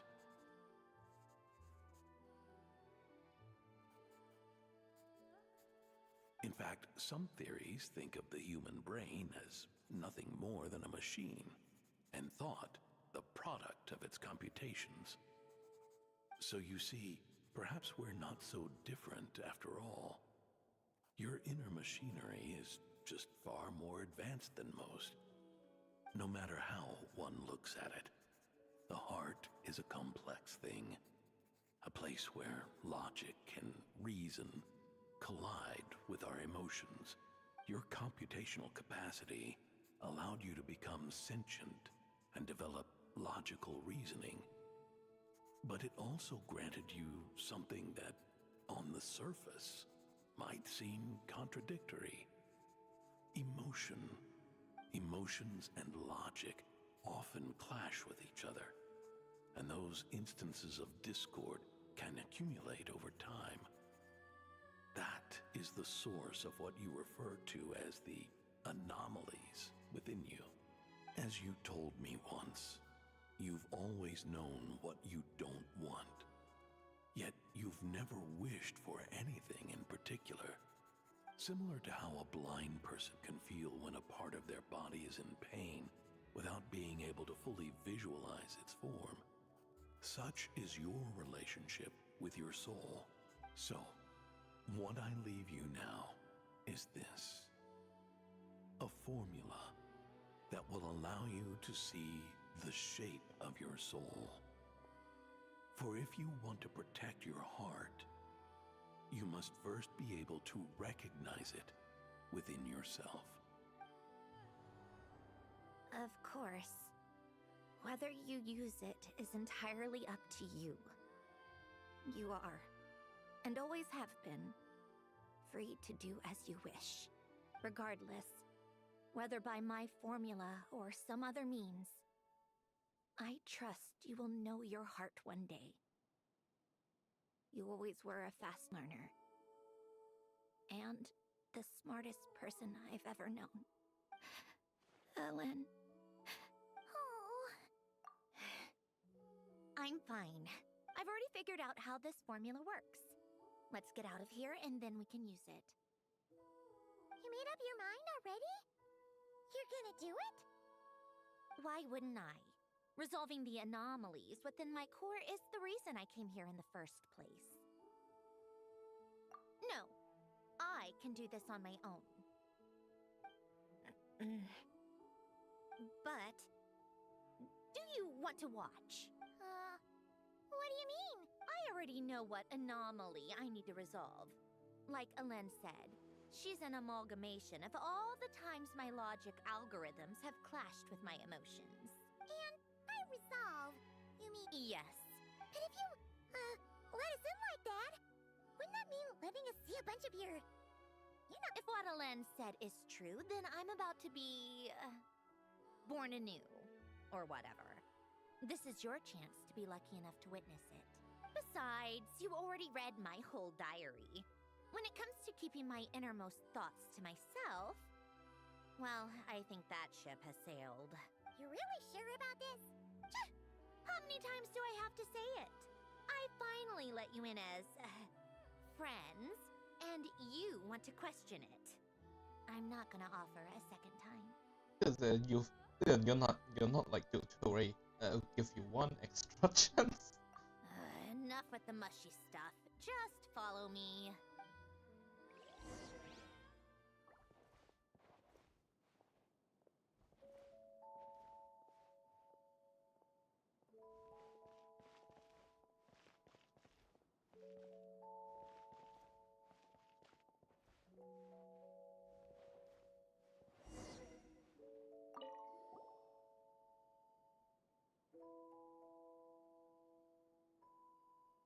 Right. With the numerological array, I can construct a simple formula that will allow you to experience what I see and hear in real time. Oh, just like St. Lolly's scent sharing technique. Been there, done that. Huh. So Sounds like that shaman has some tricks up her sleeve. The arcane and the mathematical are both fundamental laws of this world. Being able to achieve a similar result through both isn't surprising. Anyway, let's get this show on the road.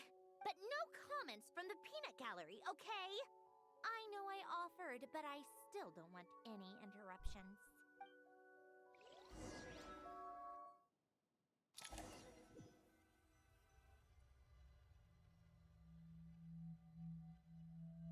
How did we get here?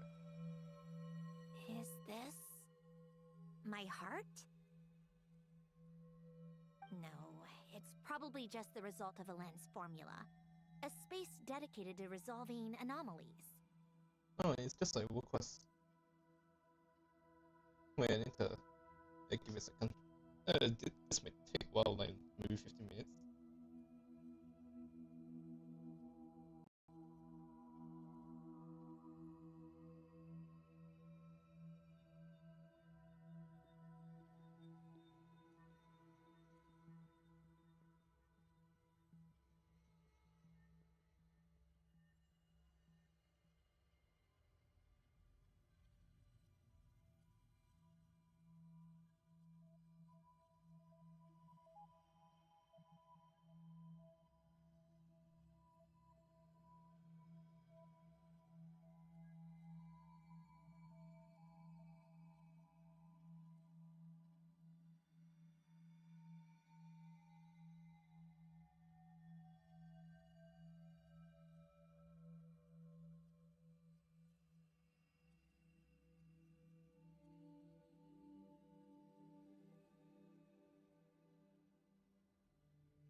Alright, we're back.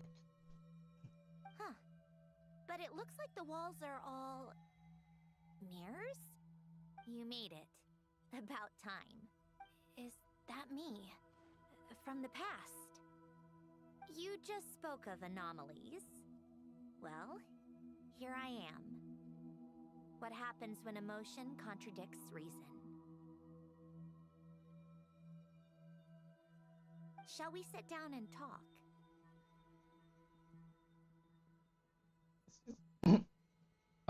I mean, we see her in Smash Naya next patch, so I thought they're gonna address the things she done.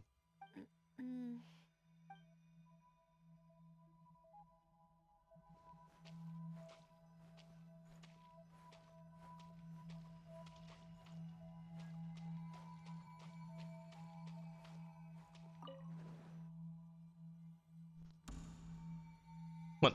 She guilty or something? That should do it.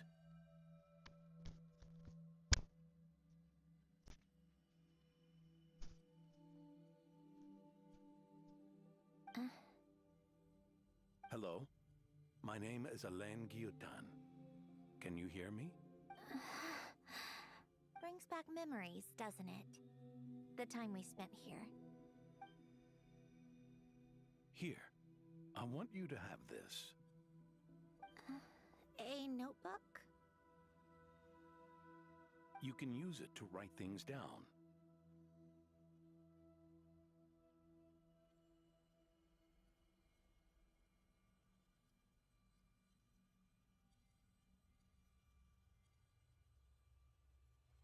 I don't need to write things down.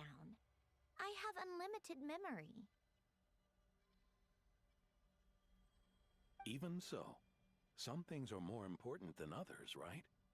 You can use it to write about the things that matter.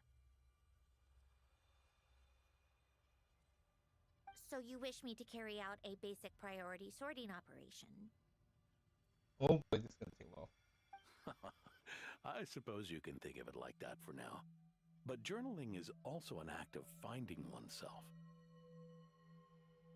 Much like we use wooden stakes to guide a plant to grow in a certain manner, what we choose to write down gives the soul much-needed direction. In the act of choosing what to forget and what to hold on to, we decide what kind of person we want to become. I don't understand. Like I said earlier, I don't need something like this. This is where we were born. Where our life began. Mornings of tending to the garden. Afternoons spent cleaning, reading, or studying. Evenings of cozying up by the fire, listening to Alain share stories about his past.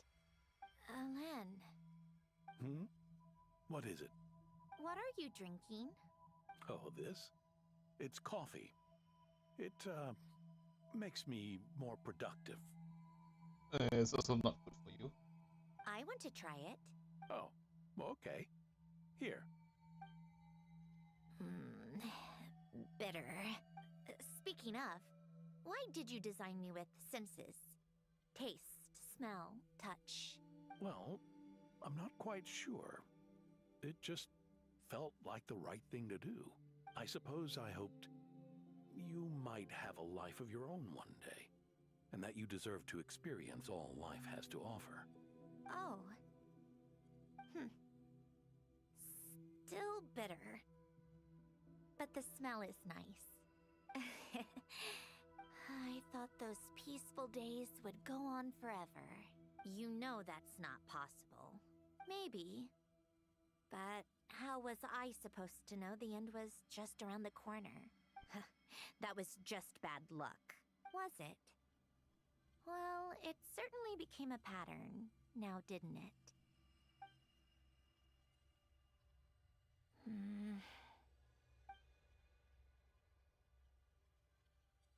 Over time, one of the habits we picked up from Alain was a love of coffee. We even took to hosting tea parties, a machine acting like a human. Kind of laughable, right? I suppose that's just what I'm used to. Yeah, that's just what we're used to. Hey, this place isn't half bad. Great spot for a party. I wonder, did they update his model? I think they did. I don't know his face though. More and more people Okay, seem never to be mind. showing up to my tea parties uninvited. Anyone care to explain? Can you blame me? I saw Columbina leading Capitano somewhere, and I had to see what that was about. Capitano. I'd simply asked Columbina where I might find Arlecchino. I have business to discuss with her, and Columbina suggested looking here. Tartaglia and I were unaware that this was a private gathering. Apologies for the intrusion. It won't be for long. Oh, I missed him already. Whatever. Just add it to the list of annoying things that have happened today. What's one more? Since you're here, you might as well stay for a cup of tea. See? Told you she wouldn't mind. Much obliged, Sandrone. Well, look who we have here. Good thing I brought extra desserts. This has turned into quite the occasion. Capitano, I was just about to go find you. Pardon the intrusion. Rest assured, I won't sully your gathering with talk of work. We can have our discussion later. Spoken like a true gentleman. A certain unmannered 11th seat could learn a thing or two. You know, you really should start being nicer to me, Rosaline. Or I might just snatch that 8th seat right out from under you. Okay, she took that personally, and then the way happened. I'd like to see you try. If you're gonna fight, take it outside. The only mess I plan on cleaning up is tea-related. I still don't understand how our quiet afternoon turned into such a crowded gathering. One by one, people just kept barging in.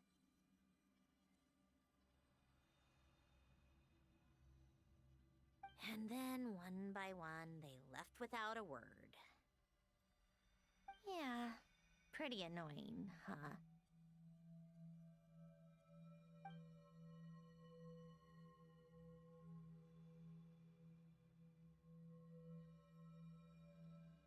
Oh no, not here already.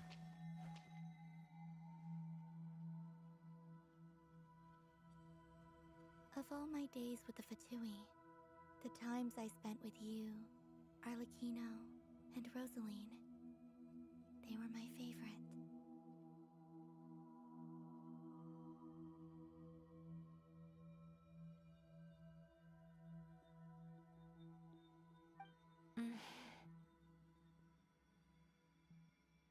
Goodbye, Sandrone.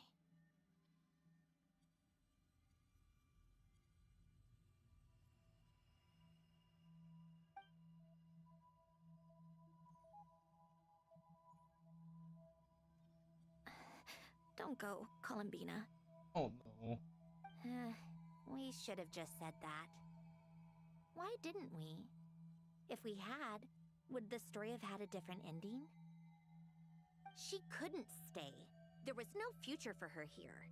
She would have just faded away.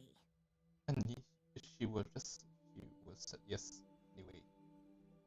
You're right. I suppose that's why you call me an anomaly. Every time you make a decision, there's a voice inside your heart. My voice, asking to contradict all logic and reason. Why didn't we make her stay? Is it worse to fight for something just to lose it? Or not to have fought at all? Don't you find it unfair? One by one, we keep losing the things we care about the most. But, in the end, whether I want to fight for something or cry over all we've lost, you just push it down and pretend not to hear.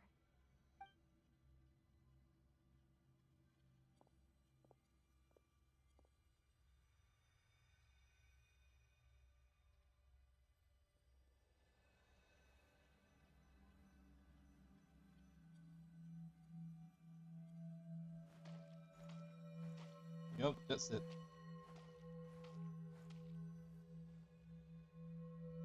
And now, even Polonia, the other half of Alen's legacy. The last remaining member of our family. Even Polonia is no longer with us.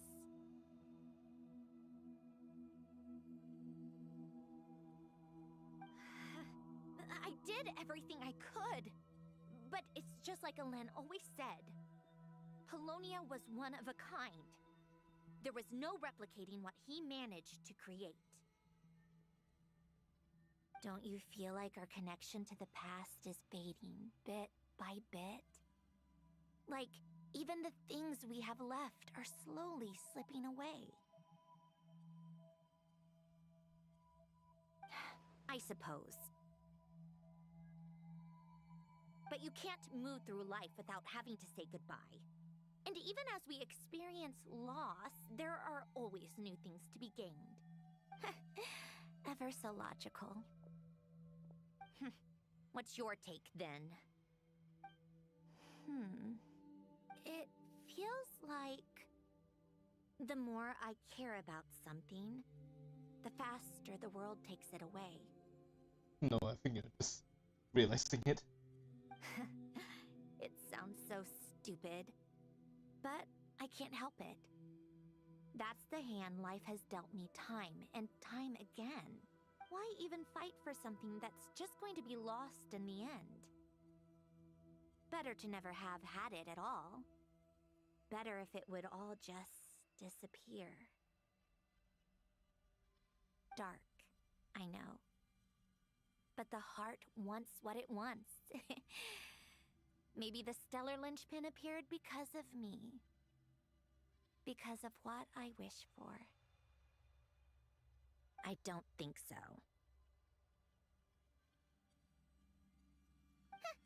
Yeah, probably not. What an anomaly wants goes against all logic and reason after all. Well, go ahead and do what you came for. You're here to resolve the anomaly, aren't you?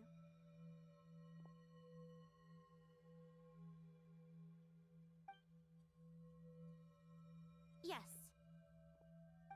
What's it gonna be? Keeping me imprisoned here like before? Or eliminating me entirely, like debugging a code? That might actually be a mercy. I don't care. I just don't want to experience the pain of loss ever again.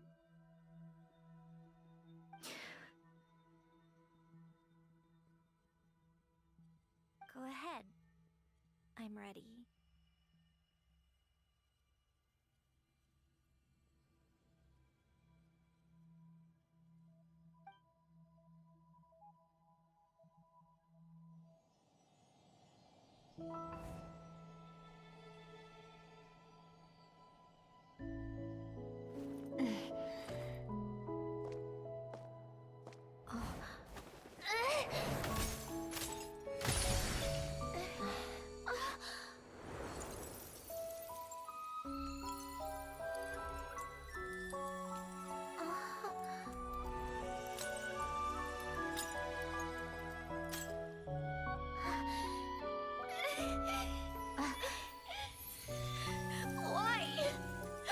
Why do we keep losing everything we care about?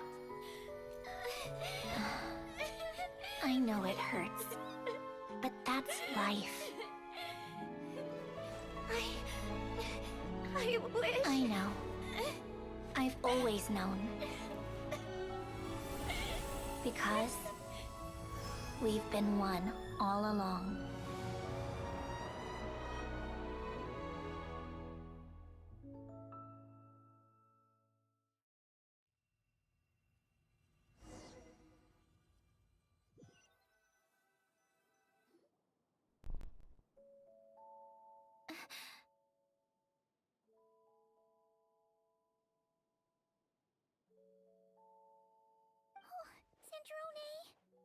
I'm fine.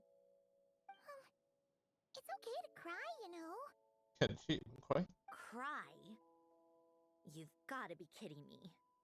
Save the comforting for someone who needs it, Paimon.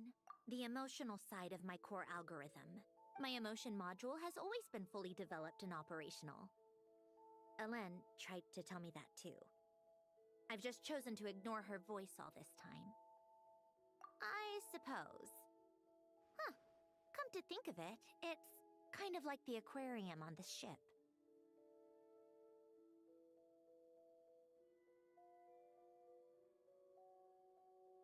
The aquarium?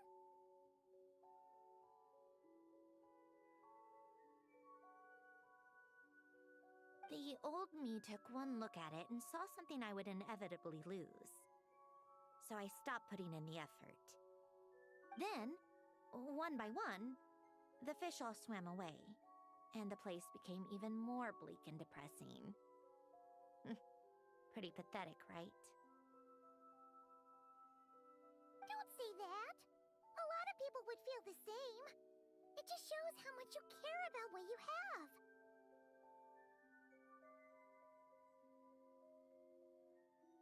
Now, after seeing what you've done with the aquarium, I have to admit, I think it's beautiful. It's like you said, we get to keep the things we gain along the way.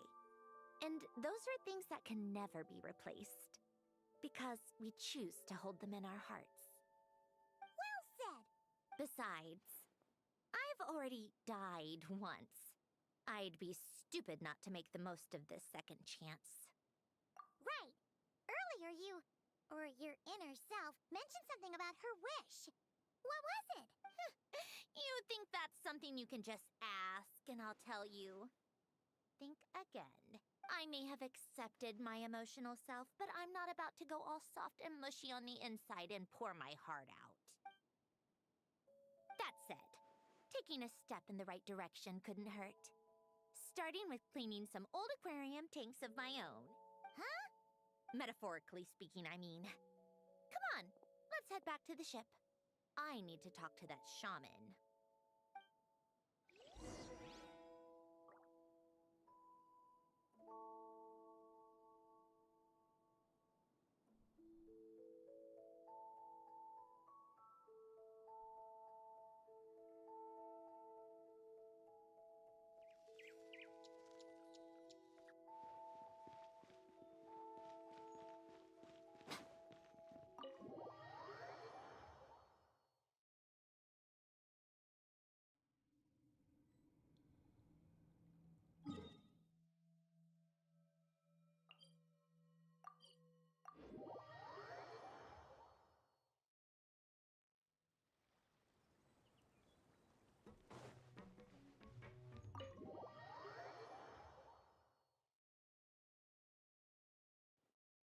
Huh? Resentful lost souls? You couldn't get comfortable sleeping near the Opera Epicles, right? Well, I bet that's why. The Fountain of Lucine is where all the water in Fontaine gathers. So that's where the emotions within the water converge as well. Hold on.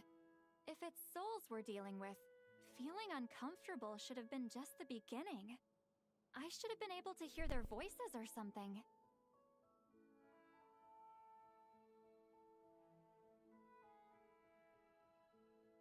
And under normal circumstances, I'm sure someone of your talents would have.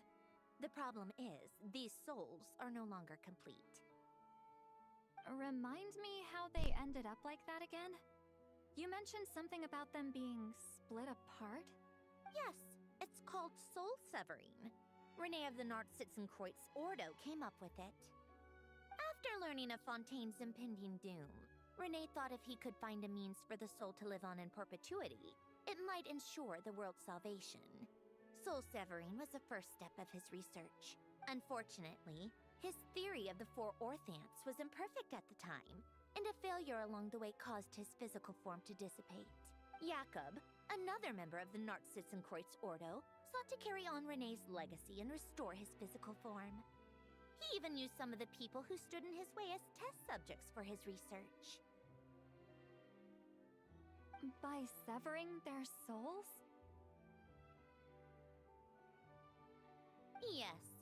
After Renee successfully awakened, the two continued their research, and all the severed souls ended up merging into Renee's consciousness. After you saved Fontaine by turning Fontainians into true humans, these souls returned to the ley lines. But the souls severed before Renee awakened had nowhere to go, doomed to forever wander the waters of Fontaine as listless spirits. Almost as if they exist outside the bounds of this world, unrecognized by the ley lines or fate. No wonder I couldn't sense them. The voice is actually really nice this patch. Maybe she learned how to not sound like Watch anymore. Like, sound like Watch 7.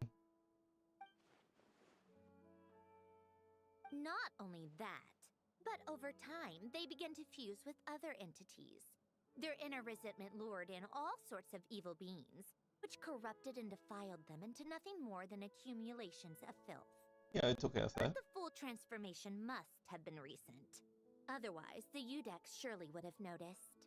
Wait, no, he must know already. That would explain the underwater Melazine patrols. No wonder I kept running into officers from the Mara Chaussee Phantom earlier. In that case, let's go find Nervalette and we can sort it out together. No, not just yet. Why not? For one, the diplomatic castle alone would be a nightmare. Even though I haven't reported back to Snezhnaya yet, I'm not planning to leave the Fatui anytime soon. Oh, there's your answer. Besides, with me here, success is a done deal. Involving other people would just complicate things. All I need is for Miss Lolly to help pinpoint the location of this monstrosity. Think you can do it? With my eyes closed. This is what I do. I'm a lot better at it than manning a desk, at least. But, how exactly do you plan on resolving this soul stuff? Even to me, there's no obvious answer. Seems pretty complicated, all things considered. Just trust me. I have the perfect solution. Oh, alright. If you're that confident, we'll follow your lead. Why the sudden interest in helping Fontaine with this, Androne? You never knew Renee and the others, Almost. right? I mean, it's still connected to the lane. No, I didn't. And you're right. This problem has nothing to do with me. I wouldn't get within 10 feet of the Nartsitzenkreuz Ordo or its members. But, in his later years, Elen told me he regretted not helping his best friend when he needed it the most. He also felt sorry towards Marianne for being too lost in his mechanical research to look after her properly. If he were still with us, I think he'd do the same. He might have a few choice words to say about it, but even after everything, he wouldn't leave his friend's mess for someone else to clean up. Friends shouldn't hold grudges or leave behind regrets.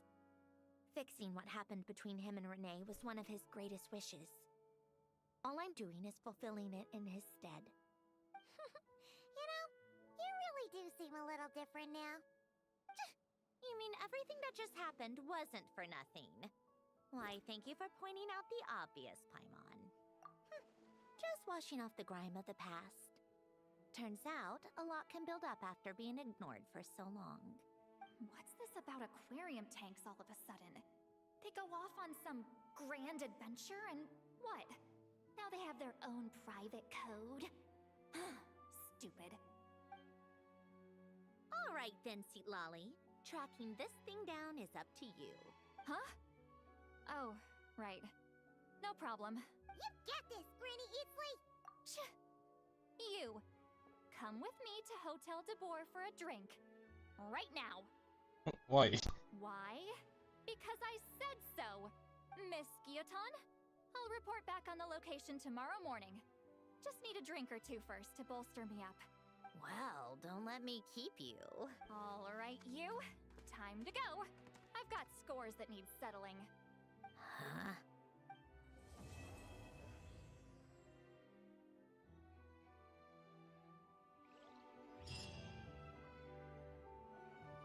I still don't know what this is.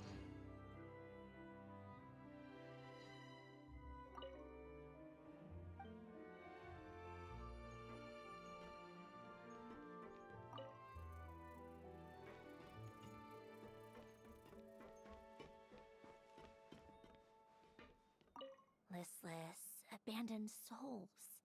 An accumulation of resentment and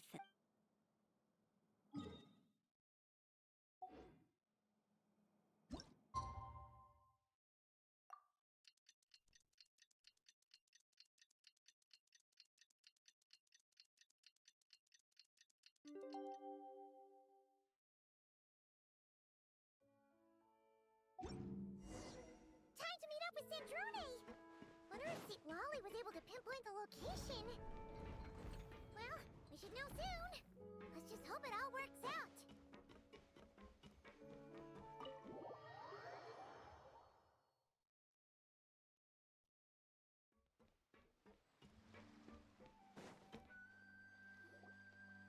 Seat Lolly sure drank a lot last night, huh? Wonder if she's even awake. Good morning. Columbina! Oh, you sure know how to make an entrance. What are you doing here? We just finished filming a last-minute scene, so I came up to get some fresh air. The others are still down below discussing what the final scene should be. You mean, how it should end? Yes, they're torn between whether the heroine should reunite with her old friend or not. They know. Because the whole point is that she came to her friend's homeland to search for her, right? Oh, Paimon almost forgot the plot! Yes. Director Farina and Miss Chiori think a tragic ending where the two never meet would be more poignant. But Director Xavier thinks having the two reunite would make for a more touching and heartwarming ending. Me? I'm not sure. On a personal level, of course I want to see her again. Of course I want to experience that moment where we reunite. Even if it's just for the cameras.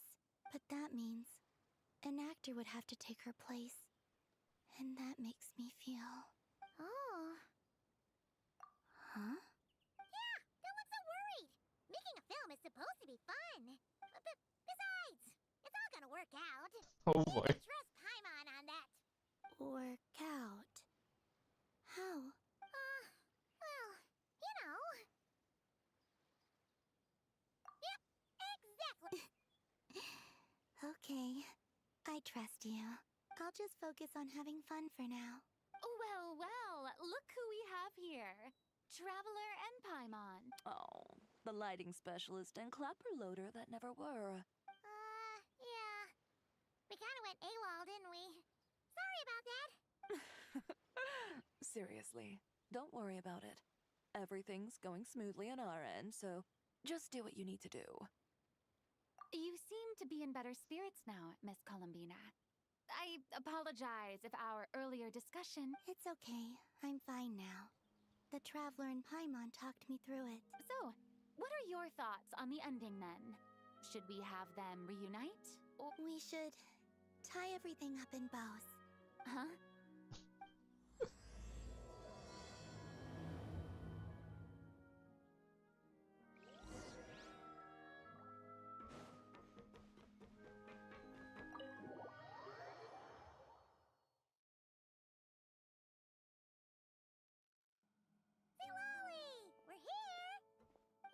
Right on time.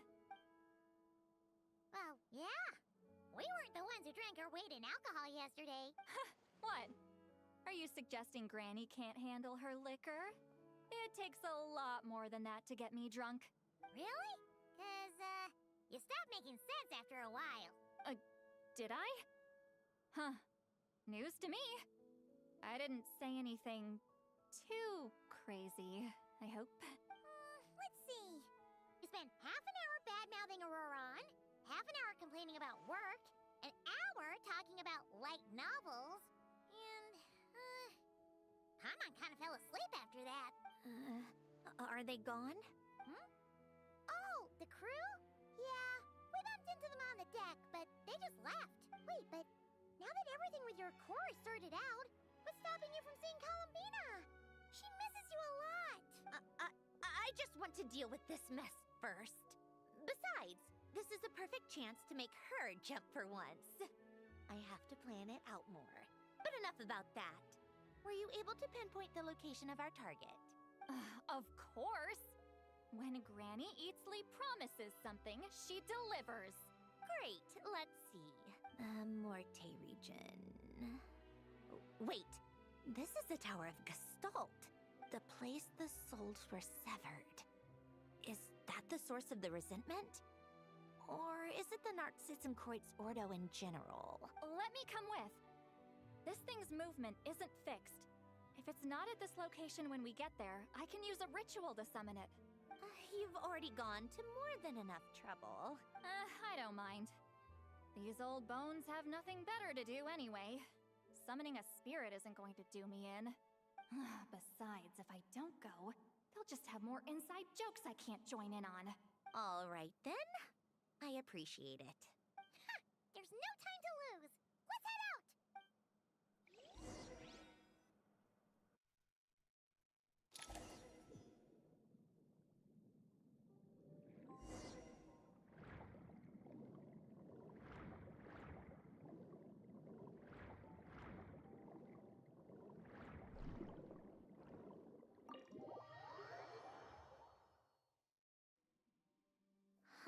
No sign of it so far.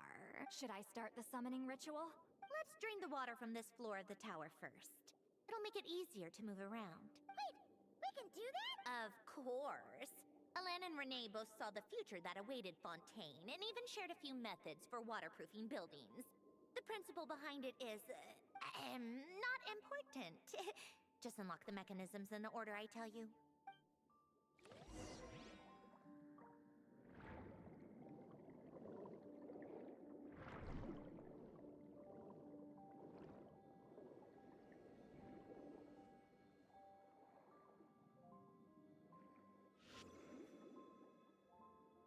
What's the fish? Hey.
Ready?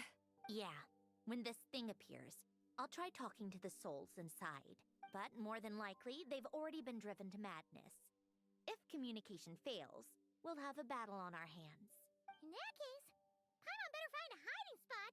If a fight does break out, I should be the one to deliver the final blow. Trust me on that. Understood. All right, I need quiet. Wandering spirits, drifting along the tides. Hear me now. Broken souls, silenced, torn apart, and forsaken. Follow the traces of the past, and return to us. Let resentment recognize resentment. Let vile entities be drawn together, and in this place, take form once more.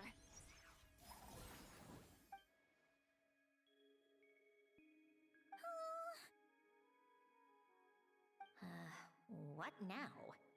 Is that it? This is exactly why I deal in math, not magic. How are we supposed to know what stage the spell is at? It's like there's no logic to speak of. Mechanical science is so much easier to... Watch out! Hey, you! Or whoever's inside of you. I need you to listen to me. I'm a descendant of Fontaine's Lord Artificer, Hélène Guillotin. I can make you whole again and return you to the ley lines. You just need to work with me here. Zandroni! Looks like talking this out is off the table. All right, plan B. Time to blow off some steam.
them.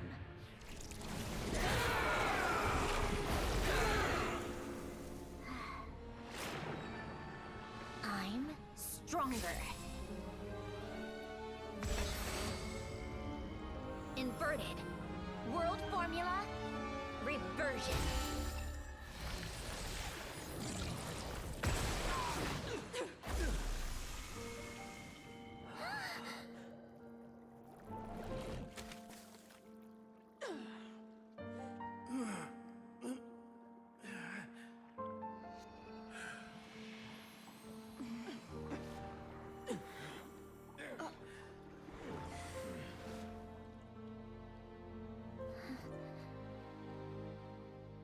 Be at peace among the tides. Lost souls.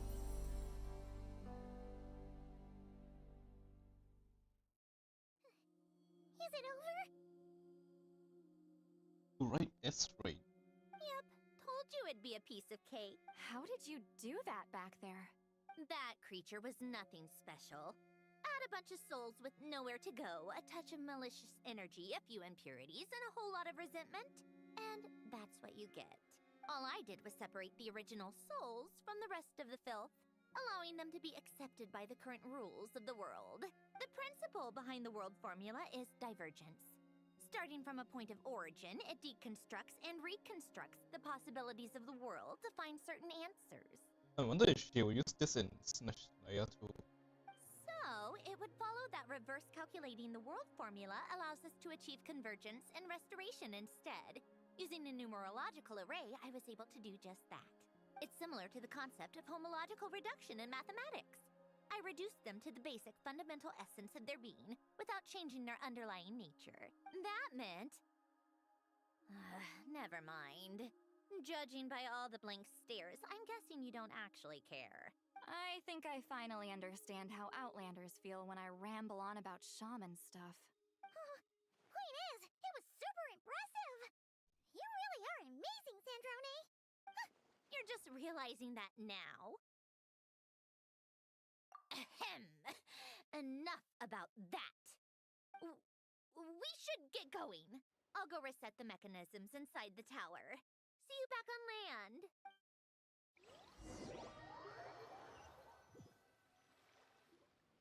Well, that's one old mess for the books. Glad to have that over and done with. Feels nice to do a good deed every once in a while. The worst thing she ever done is she cut someone's tongue off because they did something horrible. That's literally the only bad thing she done. Also, she tried to colonize. Not cry, but she really did not try. You helped everyone out a bunch and not cry too. Kinda seems like you're just a good person at heart. I wouldn't be so sure. I'll be heading back to the Fatui soon enough. You two are too trusting sometimes. Fine. Just don't say I didn't warn you when it comes back to bite you. Well, where to next? Back to the ship? Yeah, your personal business, the Narcitsan thing, it's all resolved. That means you can see the people that need seeing now, right, Sandrone? Everyone's gonna be so happy you're back! You wouldn't catch me dead admitting to this before, but... yeah, I really have missed everyone. Columbina's a special case, though. This time, I'm definitely getting her back for all her annoying antics over the years.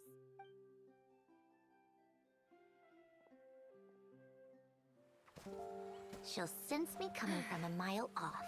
How am I gonna...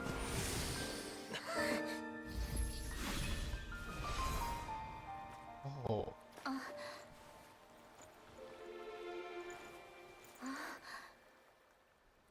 Sandrone? Is it really you? You're back? You didn't tell me. You avoided me. Why?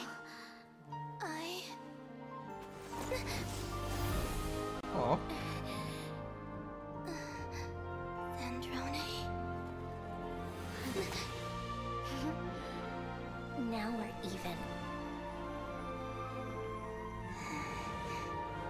I missed you so much. makes one of us, idiot. I'm here, Columbina.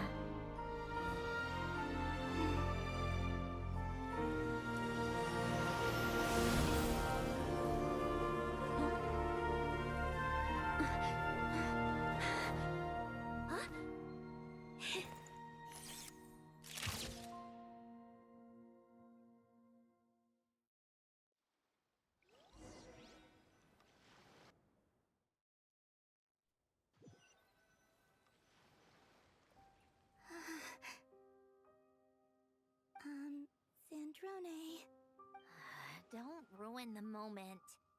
Or I'll start thinking about how you teleported me to a random location after I explicitly told.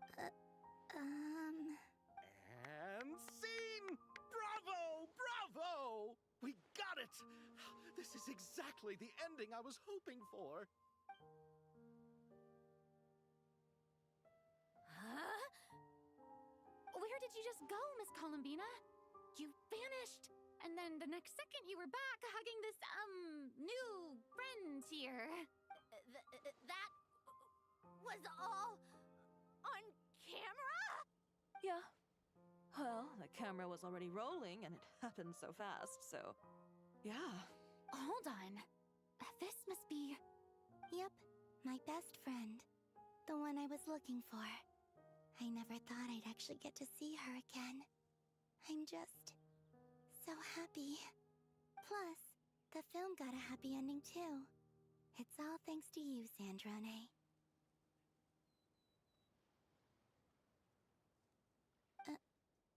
Sandrone?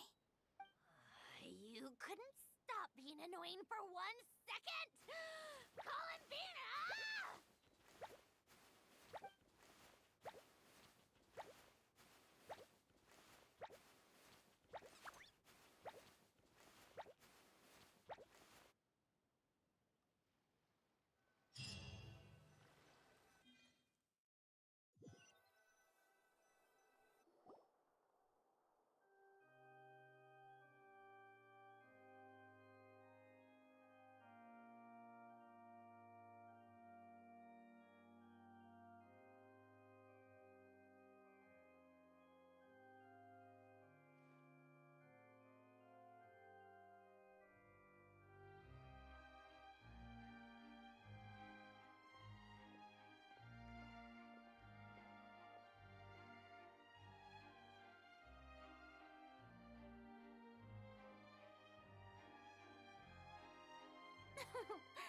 As expected.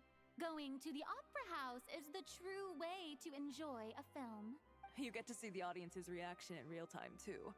The ending seemed to be received quite well. I can't believe you let us include that in the final cut, Sandrone! You even agreed to help us reshoot a couple of shots. Thanks a million. Most of it was caught on camera already, so it's not like I had much of a choice. Besides, the film I'm in is going to be anything less than perfect.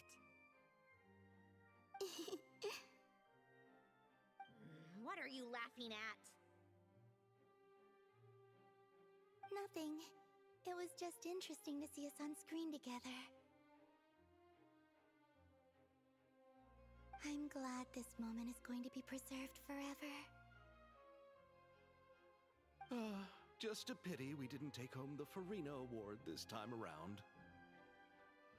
Well, artistic films can rarely compete with commercial ones. You should have prepared yourself for this the minute you changed the script. True. Oh, did I hear someone mention the Farina Award? Come on, don't gloat. I won't. Our crew winning the Farina Award was a team effort after all. Do people not know that she's a Tui Harbinger? Costume design, script adaptation. Ooh, and the practical effects were so realistic. The flames and explosions even made me jump while we were filming. A lot of the effects were based on actual items the Special Patrol confiscated from criminals. Who knew they'd serve another purpose, right? But it turned out amazing! Really brought the thrilling scenes from the novel to life. Fontaine's film industry is seriously impressive. Which film did you vote for, Silali? Isn't it obvious? Great Detective Herlock, of course! That's the whole reason I'm here! You all should be proud, though. A lot of critics are saying really good things about your film, too. Longing and loss, searching for something even after it's gone. It's a film that makes you think about life, and how important it is to explore those themes. To be fair, we don't really see Sandrone in the film. And also, people don't really feel like they have to care for Sandrone. They care from Columbia's perspective, but that's it. Well, that is what the art of storytelling is for. Watching a film with friends is so much fun! There's so much to talk about! Ooh, let's throw a celebration later then! We're all old friends! Oh, we could find a place and chat to our heart's content! How about the Winglet? That's perfect! Friends and family are more than welcome too. So if you want to bring people, don't be shy. You all can head over first and make yourselves at home. I'll bring over some refreshments in a bit.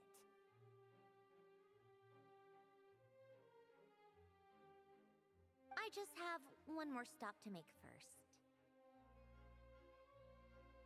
Can I come? Fine. Not like you'd listen if I tried to stop you.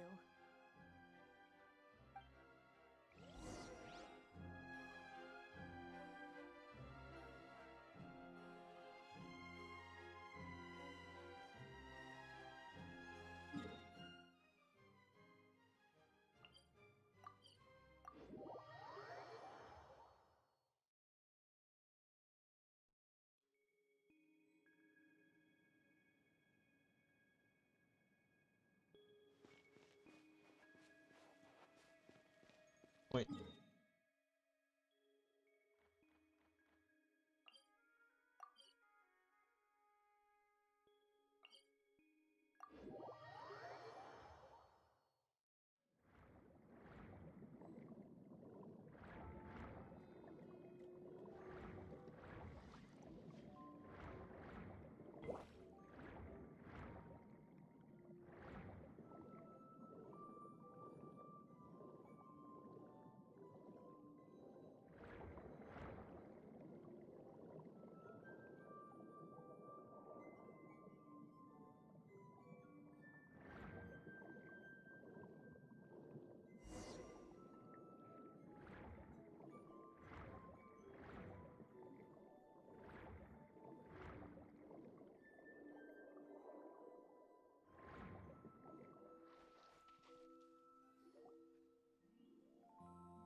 Wait, is this?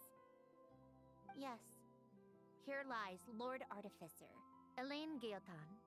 This is his grave. Oh. I'm sorry, Ellen. I'm sorry this is the first time I've been back since leaving Fontaine. I should have come to see you more often. I got your gift. I even cleaned up one of the Nartsitzenkreuz Ordo's messes along the way. Our home is just as quiet and warm as it always was. The flowers in the garden are still thriving. I'll make sure to tend to them more often from now on. Polonia received irreparable damage in battle. I should have taken better care of your invention. I'm sorry. Polonia was family to me. Just like you. You always said I was a fast learner. But I'm not so sure. It took me far too long to learn the things that truly matter. I never said this to you back then, but thank you for creating me. For giving me the chance to experience life. Being your family meant everything to me. Absolutely everything. Can I say a few words as well, Sandrone? What? Don't need my permission. Hello, Mr. Guillotin. I'm Sandrone's friend. You don't need to worry. Sandrone is doing great. You're not going to Snatchnaya. Don't go there. Not only is she a brilliant scholar, she's made a whole bunch of friends too. And she takes great care of them. As if. She'll never admit it, but she's always there when her friends need it the most. I wouldn't even be here without her. So, if she ever needs help, her friends will be there in a heartbeat, including me. That's what best friends are for. Columbina. What else? Oh, she likes drinking bitter coffee, listening to piano music when she can't sleep. Turns out she even likes giving hugs. No, wait! Don't tell him all that! Huh? I don't understand. I didn't think you'd want to hide things from him. Well, yeah, but there are still things I don't want to say. Okay. I'll come by myself and tell him for you then. That's not what I meant! Alright. Enough with the speeches. If no one has anything else to add, let's just leave it there. Should we say a few words too? Oh, great idea!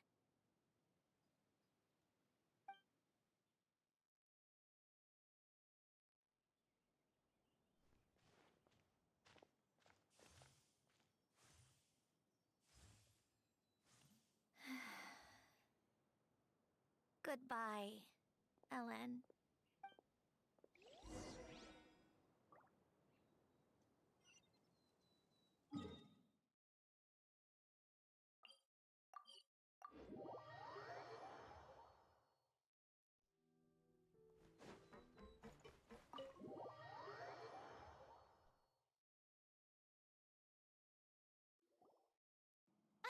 You made it! The party's already started. Oh, but, you didn't bring anyone else along? I thought you headed out to invite some friends. Oh no, not this guy. I mean, they're here, so I guess it's fine. We did invite a friend, actually. She'll be here soon. She's even bringing some desserts to have over tea. You should join us Oh later, no. Miss Farina. Oh no, oh no. This is not gonna end well. I do love a tea party. Then don't mind if I do. This seems like a fun occasion. Let's go talk with everyone. Good idea! We'll introduce you to all our old friends!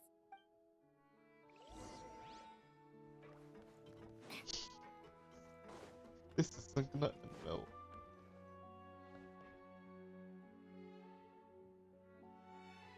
Nervalat! You came to the celebration too! Yes. I can only hope my presence does not make anyone ill at ease. Who's this? All right! This is Nervalat, the Udex of Fontaine.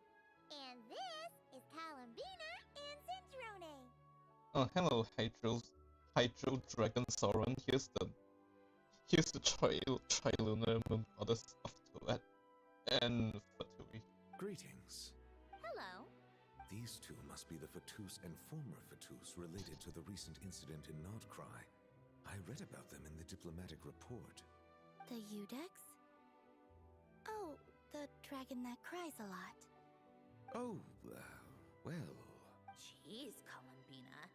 That's your takeaway from all those Fatui meetings? Seriously? Is that truly how I'm portrayed in the Fatui's intelligence? You must put a lot of people in prison then. Well, it would be more accurate to say I pass judgment on their crimes. All trials in Fontaine strive for fairness and justice, so as to avoid imprisoning the innocent. So, only the people who deserve it get sent to prison. Well, deserve is quite a subjective metric, is it not? At the very least, I can promise that in every trial over which I preside, I make every effort to deliver a fair verdict.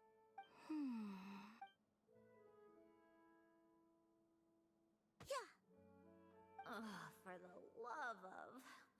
what is she doing now? You seem like a good dragon. Not the kind that throws people in prison for no reason. I think we can get along just fine. Well, thank you? Then she punched me because... Sorry, Nervalette. She thinks that's a sign of friendship. Where does she even pick up weird habits like that? I see. I believe I have observed people on the streets of Fontaine expressing affection in a similar Oh, did you? manner. I suppose I now know what it feels like. Yes. Quite, abrupt. You know, these two are surprisingly alike.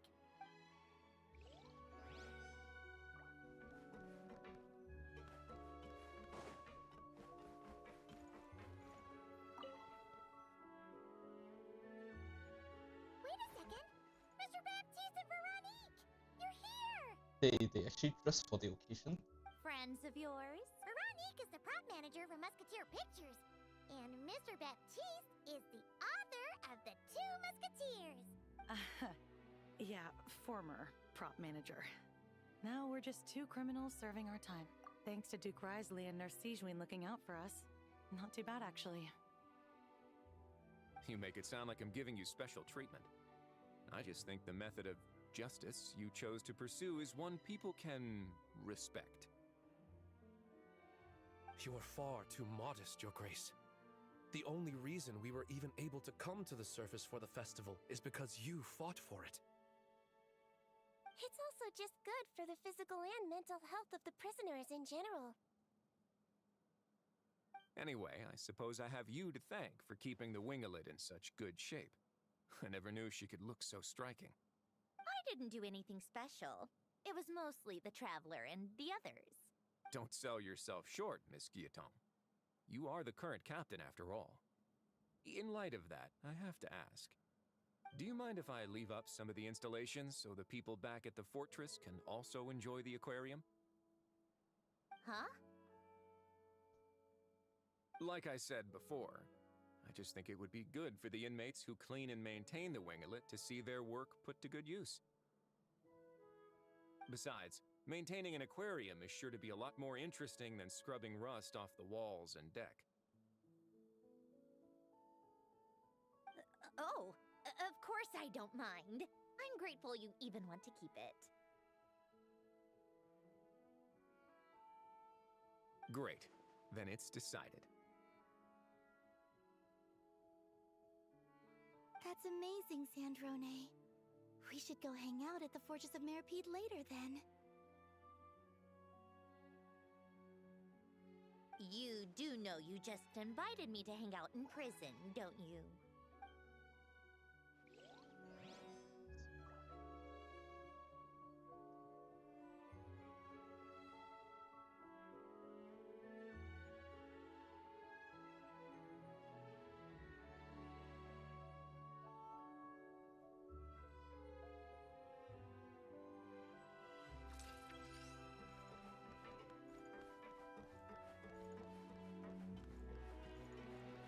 I never really talked this.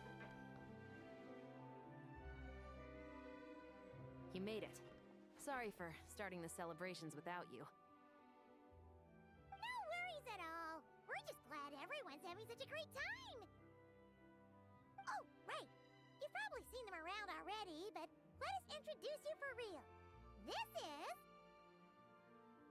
Miss Columbina and Miss Guillotin, right? Oh, we saw the film you were in. It was so touching. Yep. This one started bawling her eyes out right next to me in the theater. I know. I didn't bring nearly enough tissues. Thanks.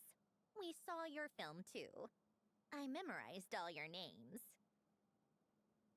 Oh, guess we can skip the introductions then.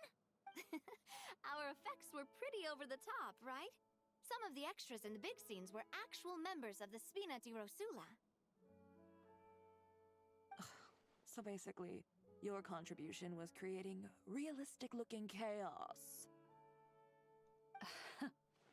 That wasn't the only realistic aspect. Miss Chevres and Miss Emily were also kind enough to lend their expertise on criminal investigations and forensics. Oh, it was nothing. I was just honored to take part and help out. Wow! No wonder your film turned out so good! You basically had an expert in every field. Talk about a stacked crew! Oh, speaking of, want to join in on a round of tabletop troupe later, Miss Columbina and Miss Guillotin? I mean, what better place for a party than a party? Here we go again. That sounds interesting. Yes! Persuasion successful! What about you, Miss Guillotin? I guess one round couldn't hurt. Please don't pull out that gear puzzle again. Critical success!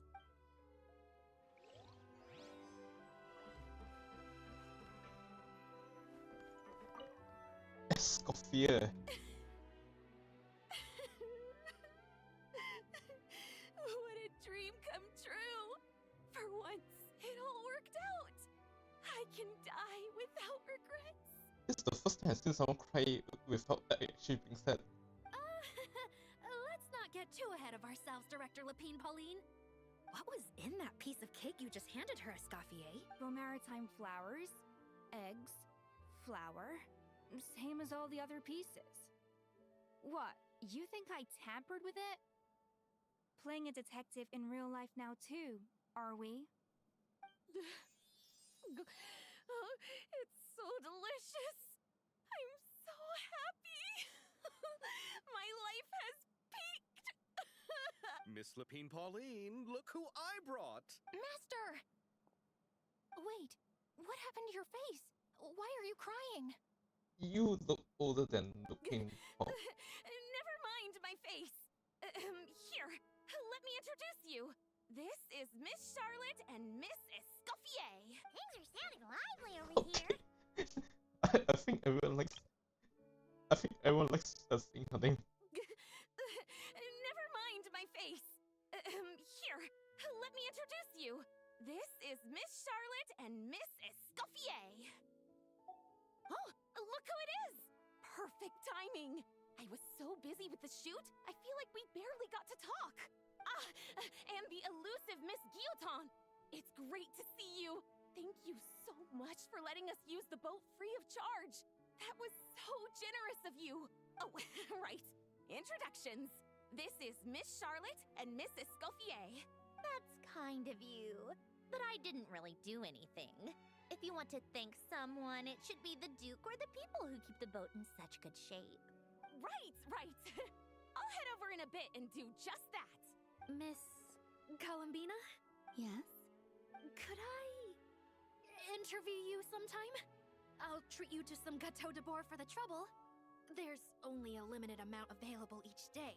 Oh, but it's an absolute must-try when you're in Fontaine. Oh, sure. Bold of you to use my own cake as a bribe right in front of me. You know what? When else are we all going to be together like this? Come on, everyone! Grab your drinks!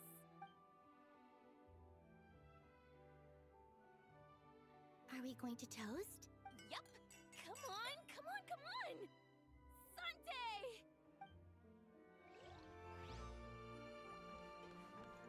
And here it is.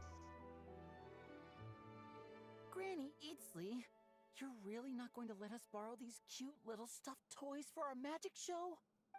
First of all, Seat Lalin and Eats Papa are Chi-Chi meal. They have inauspicious stars sealed within them, and they're my helpers. But the Grin Malkin Cat and Boggle Cat box are Linny and Lynette's helpers. And they still make good partners on stage. Agreed. We've never had a Chi-Chi meal pop out of our hats before. It would be quite the surprise. I think the audience would love it. If this was the Masters of the Night Wind, You're gonna use these that. kids wouldn't have even had the guts to say my name. let alone pester me like this. I'm terrible at dealing with requests like this. Oh, Traveler, quick, save me! You think you're so funny. Lady Sandrone. Lady Columbina. Hello. Don't look at me like that. I don't have any mechanisms for you to break. Don't be fooled by my sister's demeanor, Lady Sandrone. She's just as delighted as the rest of us to have you back. Well, I suppose when I'm not so busy, I could find some time when Arlecchino is around and bring over a few gifts to the House of the Hearth. You're too kind, Lady Sandrone. I'm sure just your visit alone would make Father more than happy. I just need to borrow them for a bit. I'll pull them out of my hat, give them a quick hug, then give them straight back. When did hugging become a part of it? Oh! I could lend you pair. So you have something to hug in the I don't need something to hug in the meantime. The issue was never the hugs. How about this? You can have 2 VIP tickets right next to each other. Excellent view. Right next to each other? Yep, super quiet. No one will bother you. I'm sure you'll have a great time. Fine. Oh, looks like Arlecchino's here. Come on, Columbina. Let's go have ourselves a tea party. Wait, where's Furina?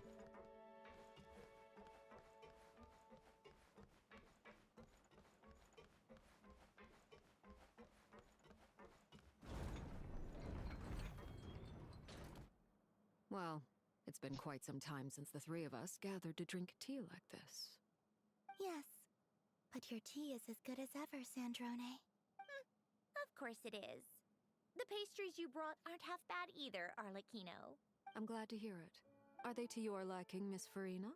If I remember correctly, this particular cake is your favorite. Yes, thank you. The tea and pastries are absolutely delicious.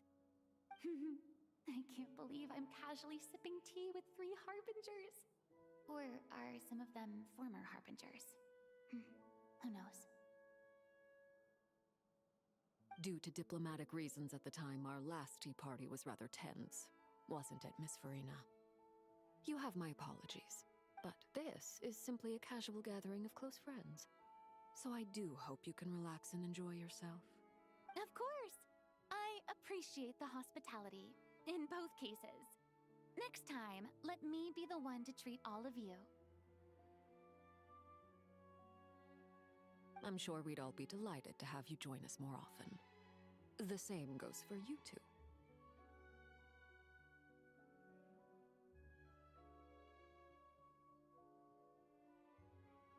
Of course we should do this again!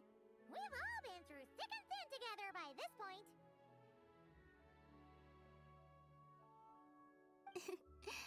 This is nice, Sandrone. It reminds me of the happy times back in Snezhnaya, when things were so lively. Yeah. To be honest, I never thought these gatherings would feel this lively ever again. Well, I think I speak for all of us when I say we're truly glad you're back, Sandrone. Me too. I've realized that holding on to what matters doesn't just mean protecting what you already have. By reaching out and striving for something new, you can gain much more than you think. No, that certainly doesn't sound like something the old you would say. Well, I'm only going to say it once, so don't get used to it. Who knows? Perhaps your tea parties will only get livelier from here on out. Once you return to the Fatui, we'll have more opportunities to keep in touch in any case. I want to spend more time together too. But I don't want to go back to the Fatui. Well, Notcry isn't too far from Snezhnograd. It shouldn't be hard to find a place where we can all get together. Oh, and then I can sing for you. Or put on some of your favorite music. Just like the old days. Speaking of music, I spotted a mechanical piano below deck. Is it yours, Miss Guillotin? Yes. Reclaimed, I suppose you could say. Why don't you play something for us? Huh? In front of all these people? Yes, why not? You play so well. Yeah, come on! Just a little. Please? For the love of... Fine! One piece, and that's it.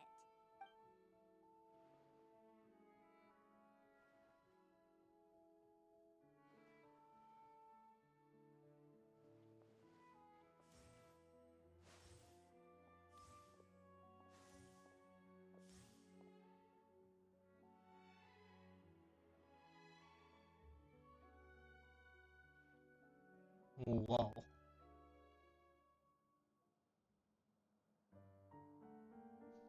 Just what else music?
All right, Musketeer Pictures.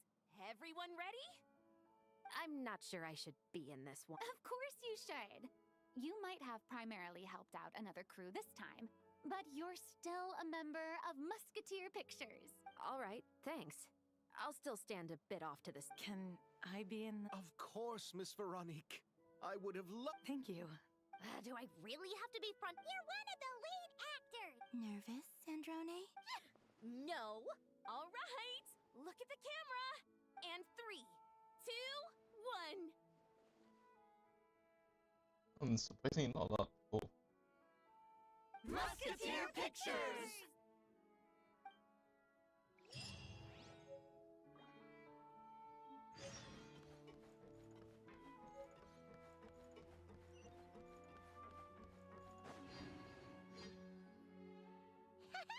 Paimon's having a bunch of fun filling up this aquarium. Since Sandrone doesn't mind, we should definitely... Hey, you two. Come over here. Huh? Is everything alright? I wonder when we get to This is for you. go to the moon. What is it? It's an underwater mobility device I've been working on. Huh? It's just a simple mechanical device. I saw the way you were catching fish and...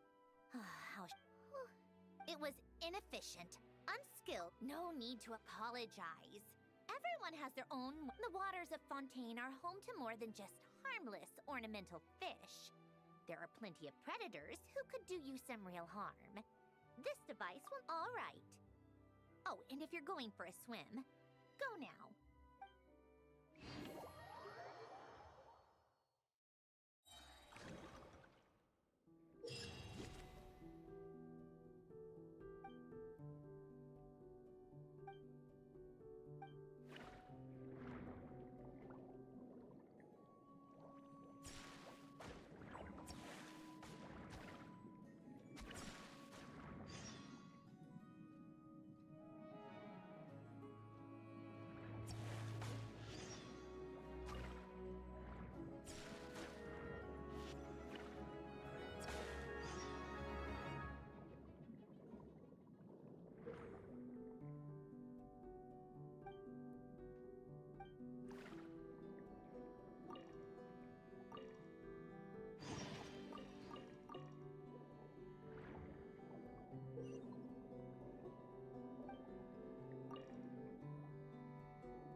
I guess this is the event mission.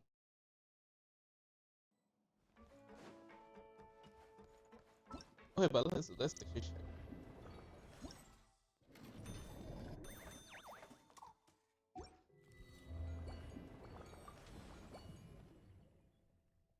Oh, okay, here's the material.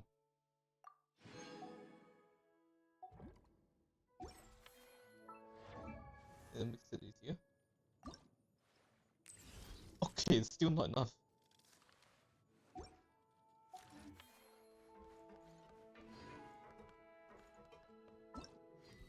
When do we get to go to space?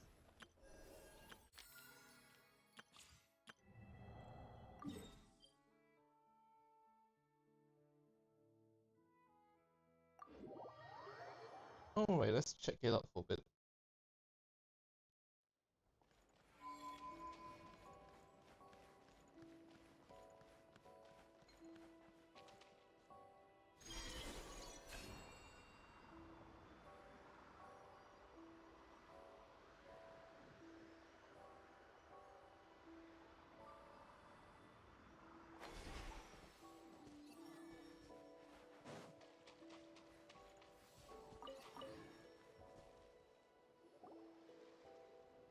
We've never been here before.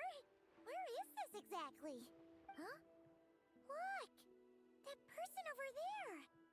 Columbina. Why is she here? Paimon thought she'd be at Silver Moon Hall. Huh. Funny how life works sometimes. Let's go over and say hi.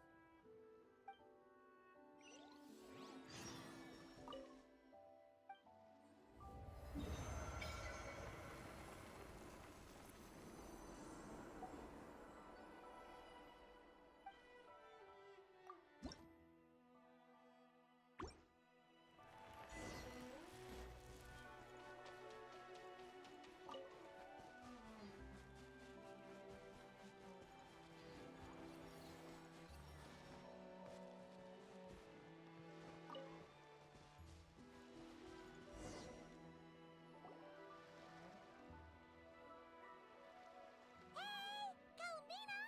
Where are you going? She's gone too far out. She can't hear us. But what's she doing here? Does she have something to do? Yeah. Paimon doesn't let's go. Moon gazing. I don't think I'll do the whole world quest on stream, but yeah, let's get to a good point.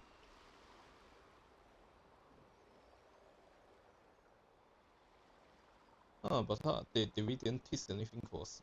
Yeah, like, why are we going there? Is that an island up ahead?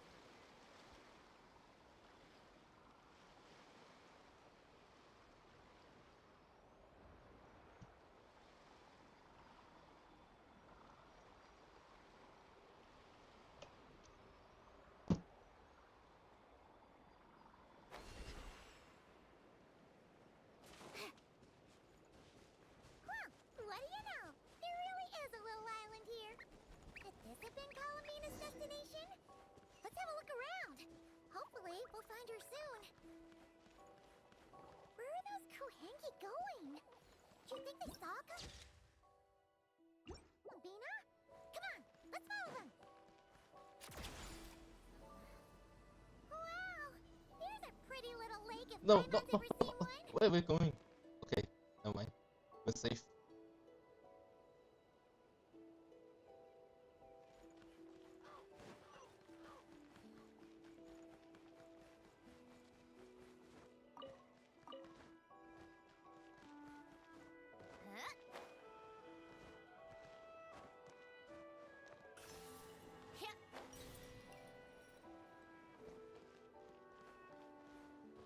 Come on, keep up.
No, really not. Why do these rocks look kind of floaty? Whew. There's tons of broken machines in here, and none of them are ones we've ever seen before either.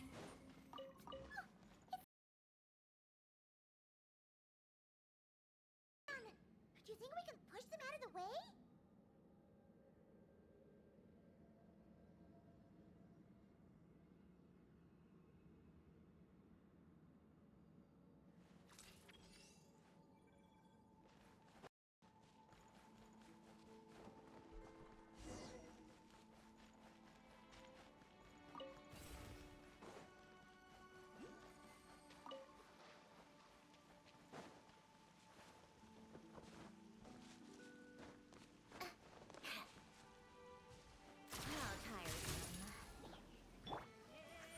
Emerge, right here.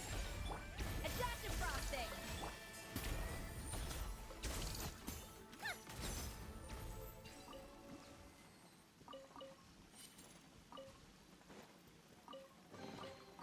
Huh?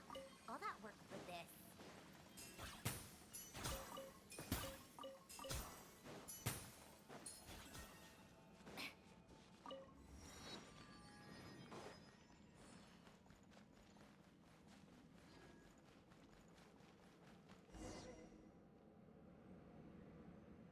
Oh, these look like ruins.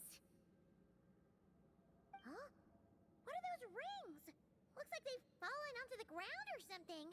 Is that so? In that case, could this glowing sign next to it be a manual, maybe?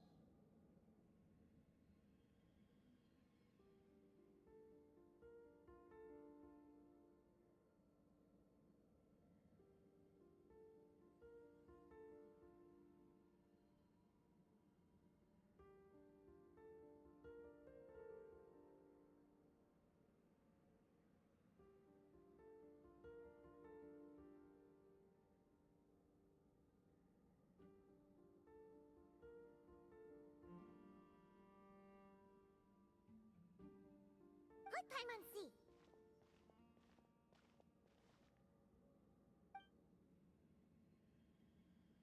Alert! Alert! Oh! Darn it! Paimon triggered some kind of intruder alarm! Alert! Alert! Power transmission has ceased. Please head to the generator room to activate. Oh, so it's just out of power! Ugh!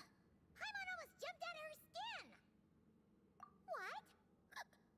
Come on! Paimon's way classier than that. You mean... Oh, right! If Columbina came here to do something, she'd totally need to turn on the power first. Genius! Alrighty then, let's go!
the generator room.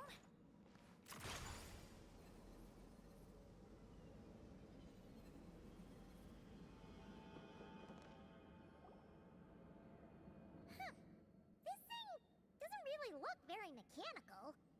But given where we found it, it must be the key to getting the power on somehow. But Paimon doesn't see how that's supposed to work. Yeah, and that's super weird. Do you think Columbina's already been here? Maybe she discovered that the power wouldn't start and went to look for a solution elsewhere? You know what? Let's give this thing a try anyway. Maybe we can find out what's going on.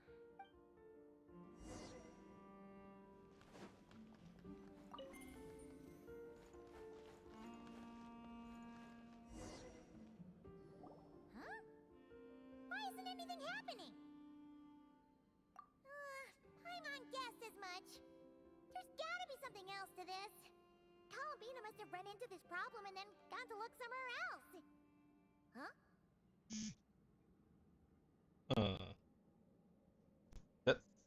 That was kind of easy. Columbina! Thank goodness we finally found you! Honest. Surprised to see us? We were worried you might be in trouble, so we followed you here.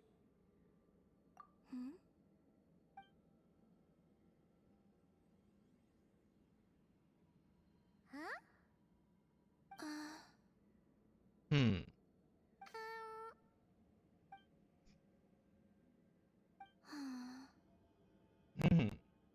What's wrong? Are you trying to use telepathy like Nicole? Just so you know, we aren't hearing anything. Okay, now you're starting to worry, Paimon. Is someone threatening you?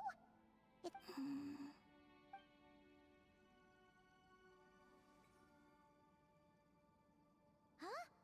What did you do? Oh no, she turned into a work quest character.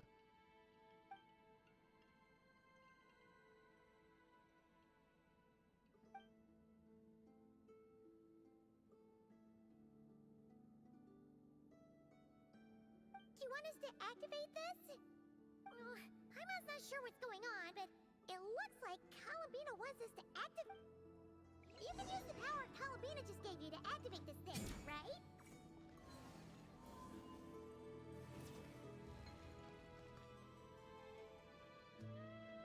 Oh, the device reacted this time. But these things on the ground, they're for transferring energy, right? We gotta figure out a way to get them flowing again.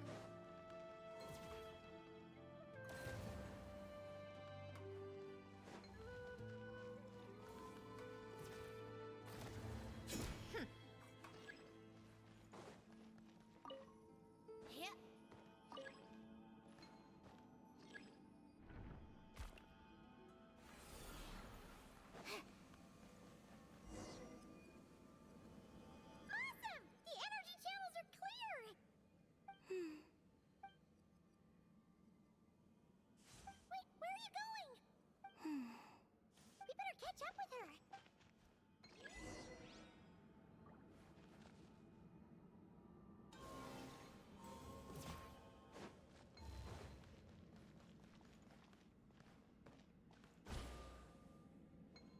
Oh wow. Okay.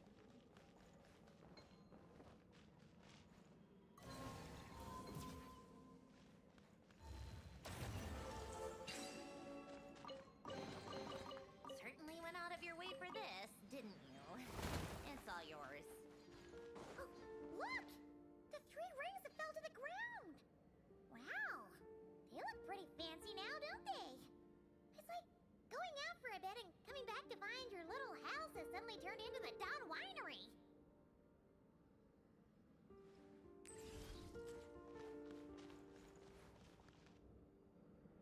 Calculating celestial orbits. Please select the trilane coordinates you wish to view. Trilone coordinates? Wait! So this device is used to work out where the moons are? Calculating celestial orbits. Please select the trilane coordinates you wish to view. Connection lost. Calculating celestial orbits. Please select the I guess these two are outside. Connection lost. Connection lost. Connecting. Whoa! It actually found the frost moon! Frost moon coordinates located. Base engineering blueprints and main control hall. Oh! These look like schematics! Whatever these... Do you wish to obtain the route map? Please proceed to the main control hall for moon landing preparations. Columbina, is this place used for getting to the moon?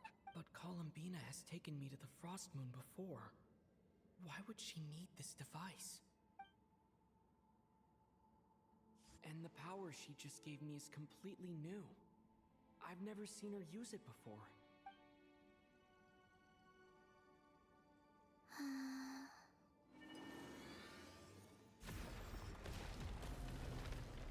Oh, the door opened! This leads to the...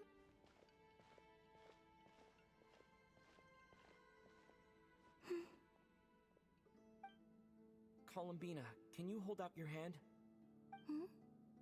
Place it in mine, just like we do in Silver Moon Hall. What's all this about? Ah! What's going on? Columbina turned into a black Kohenki! That's not Columbina! What? An imposter? Yes. Oh man, this figure. It just following that thing. Let's go after her! What's going on? Why did that black Kohenki look just like Columbina? We gotta hurry up and catch it! Take its time. Come on, keep up. Right now, right here, right now. Guys, how tiresome.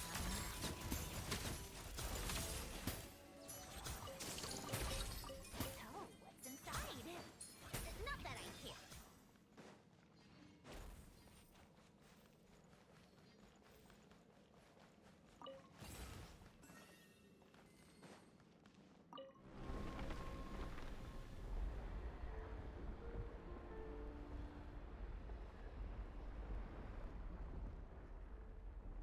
What's that? Looks like something we saw in the blueprint just now. Look! There's the Kohenki over there!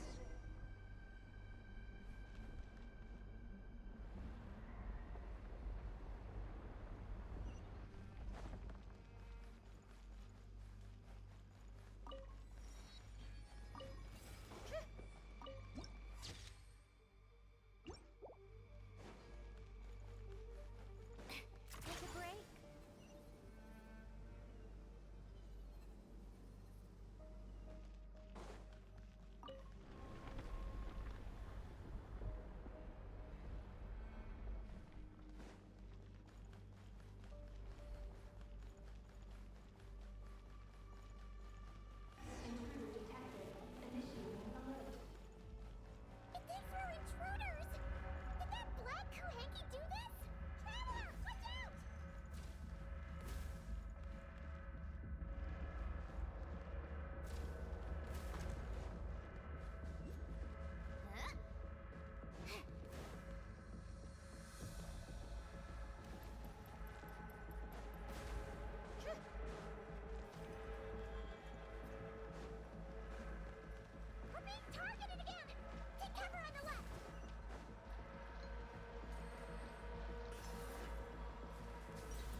Not high enough, apparently.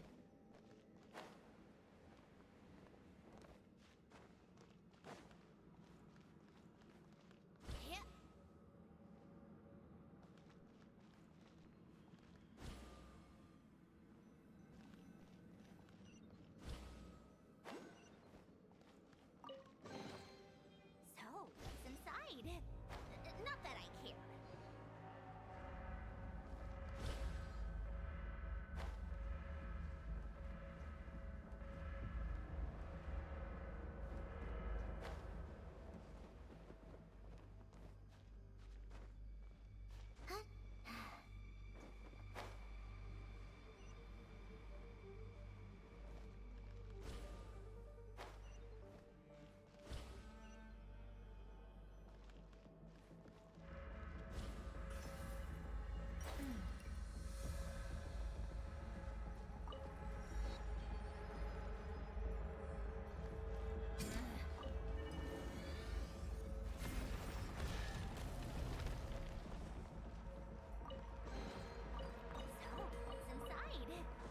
Not that I care.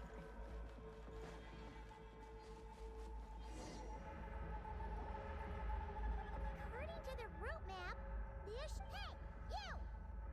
Alert. Intruder detected in main control. Oh! Sorry!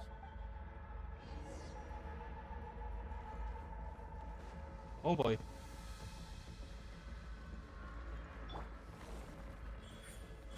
Right here. The pinnacle of excellence! Yoga, sacred name, fortune. Come on, keep up. What a joke. A sight to behold.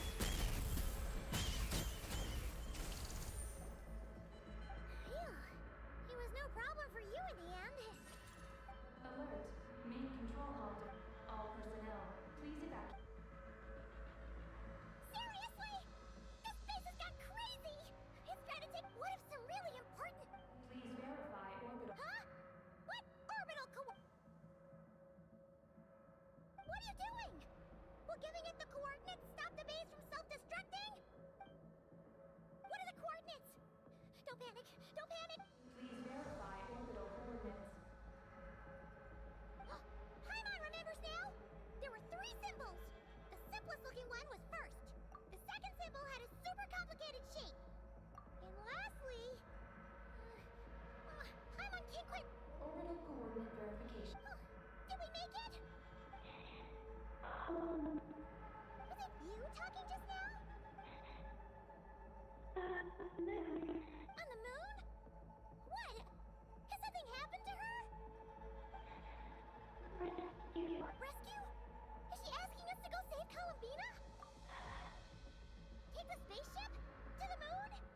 Oh, what are we gonna do? It feels like this place is gonna blow up any second! It is. One second we're having a film festival, and then here we are.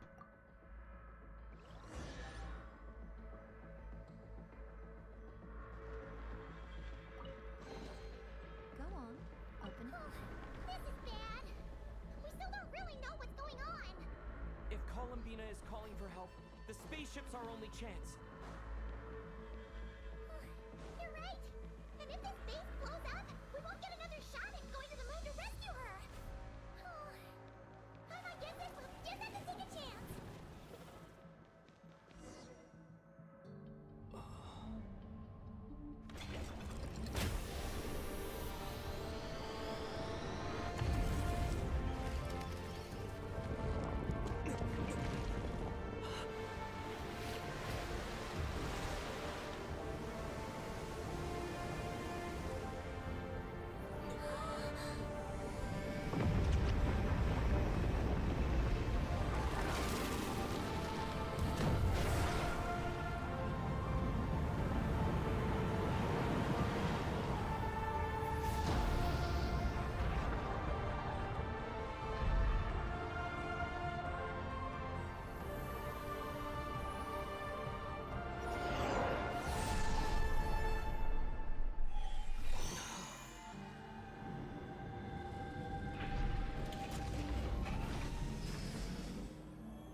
This space is kind of scary because hot and tails.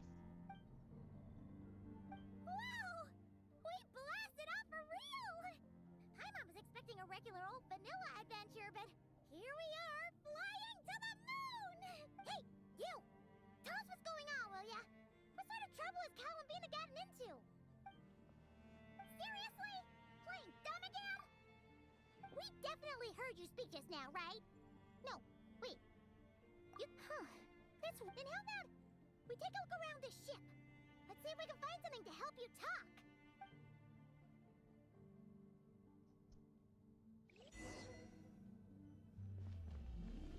That has to be a reference. What's this? Let Paimon take a look. Looks pretty spacious. Oh, could this be some sort of escape pod?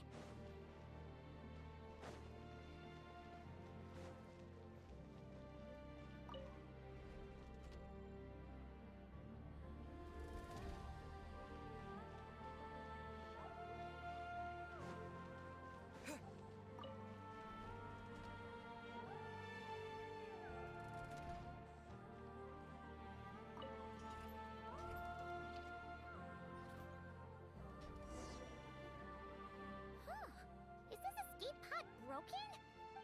There's something glow. Huh? She's here too?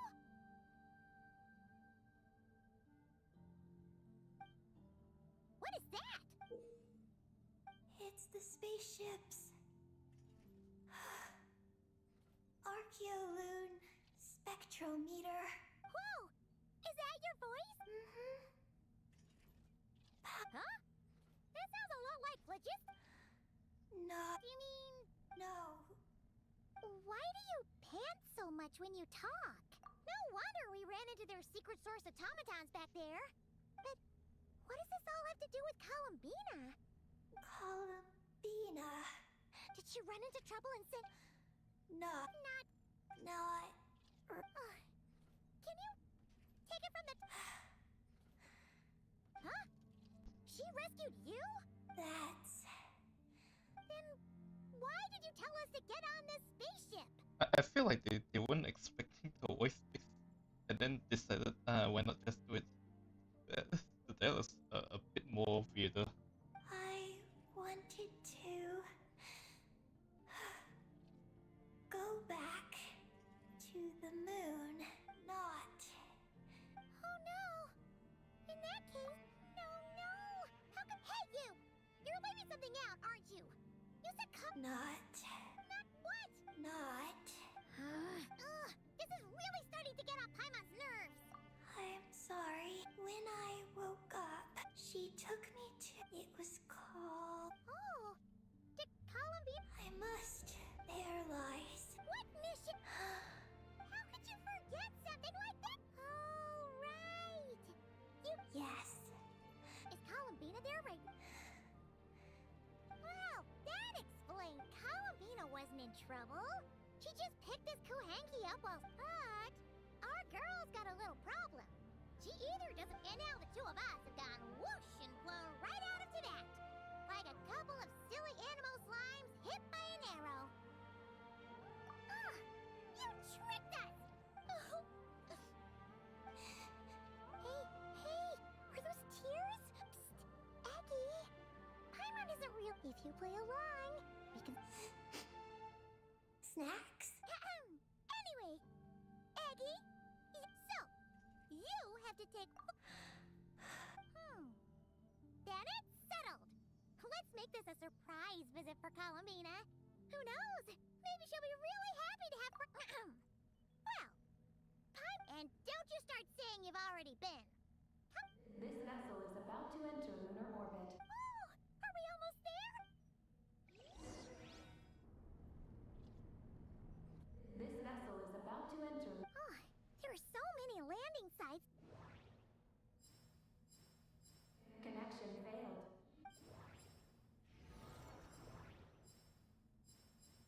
Connection failed.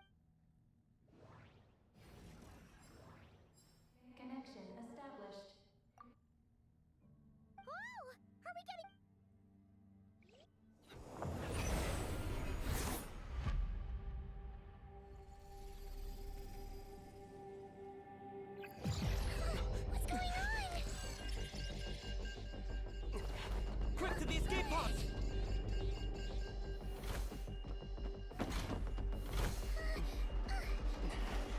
Don't worry, we'll be fine.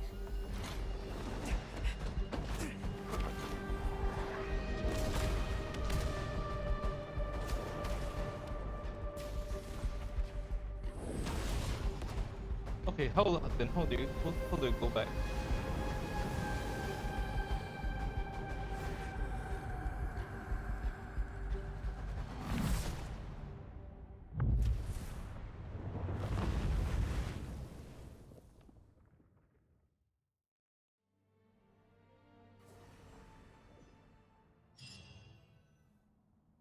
What?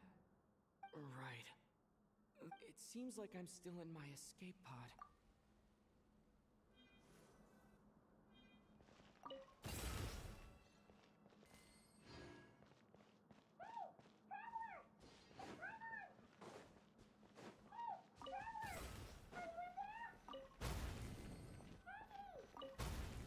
Looks like I'll have to find another way.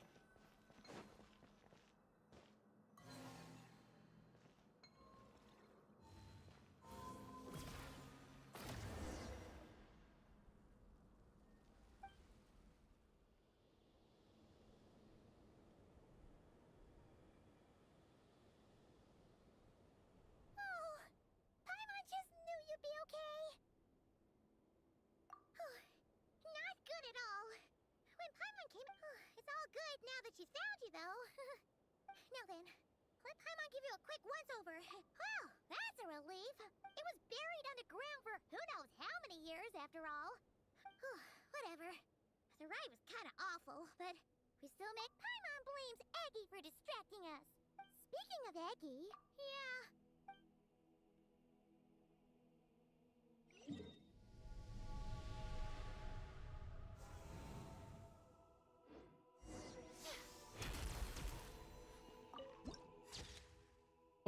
Okay, I think that will do it for today.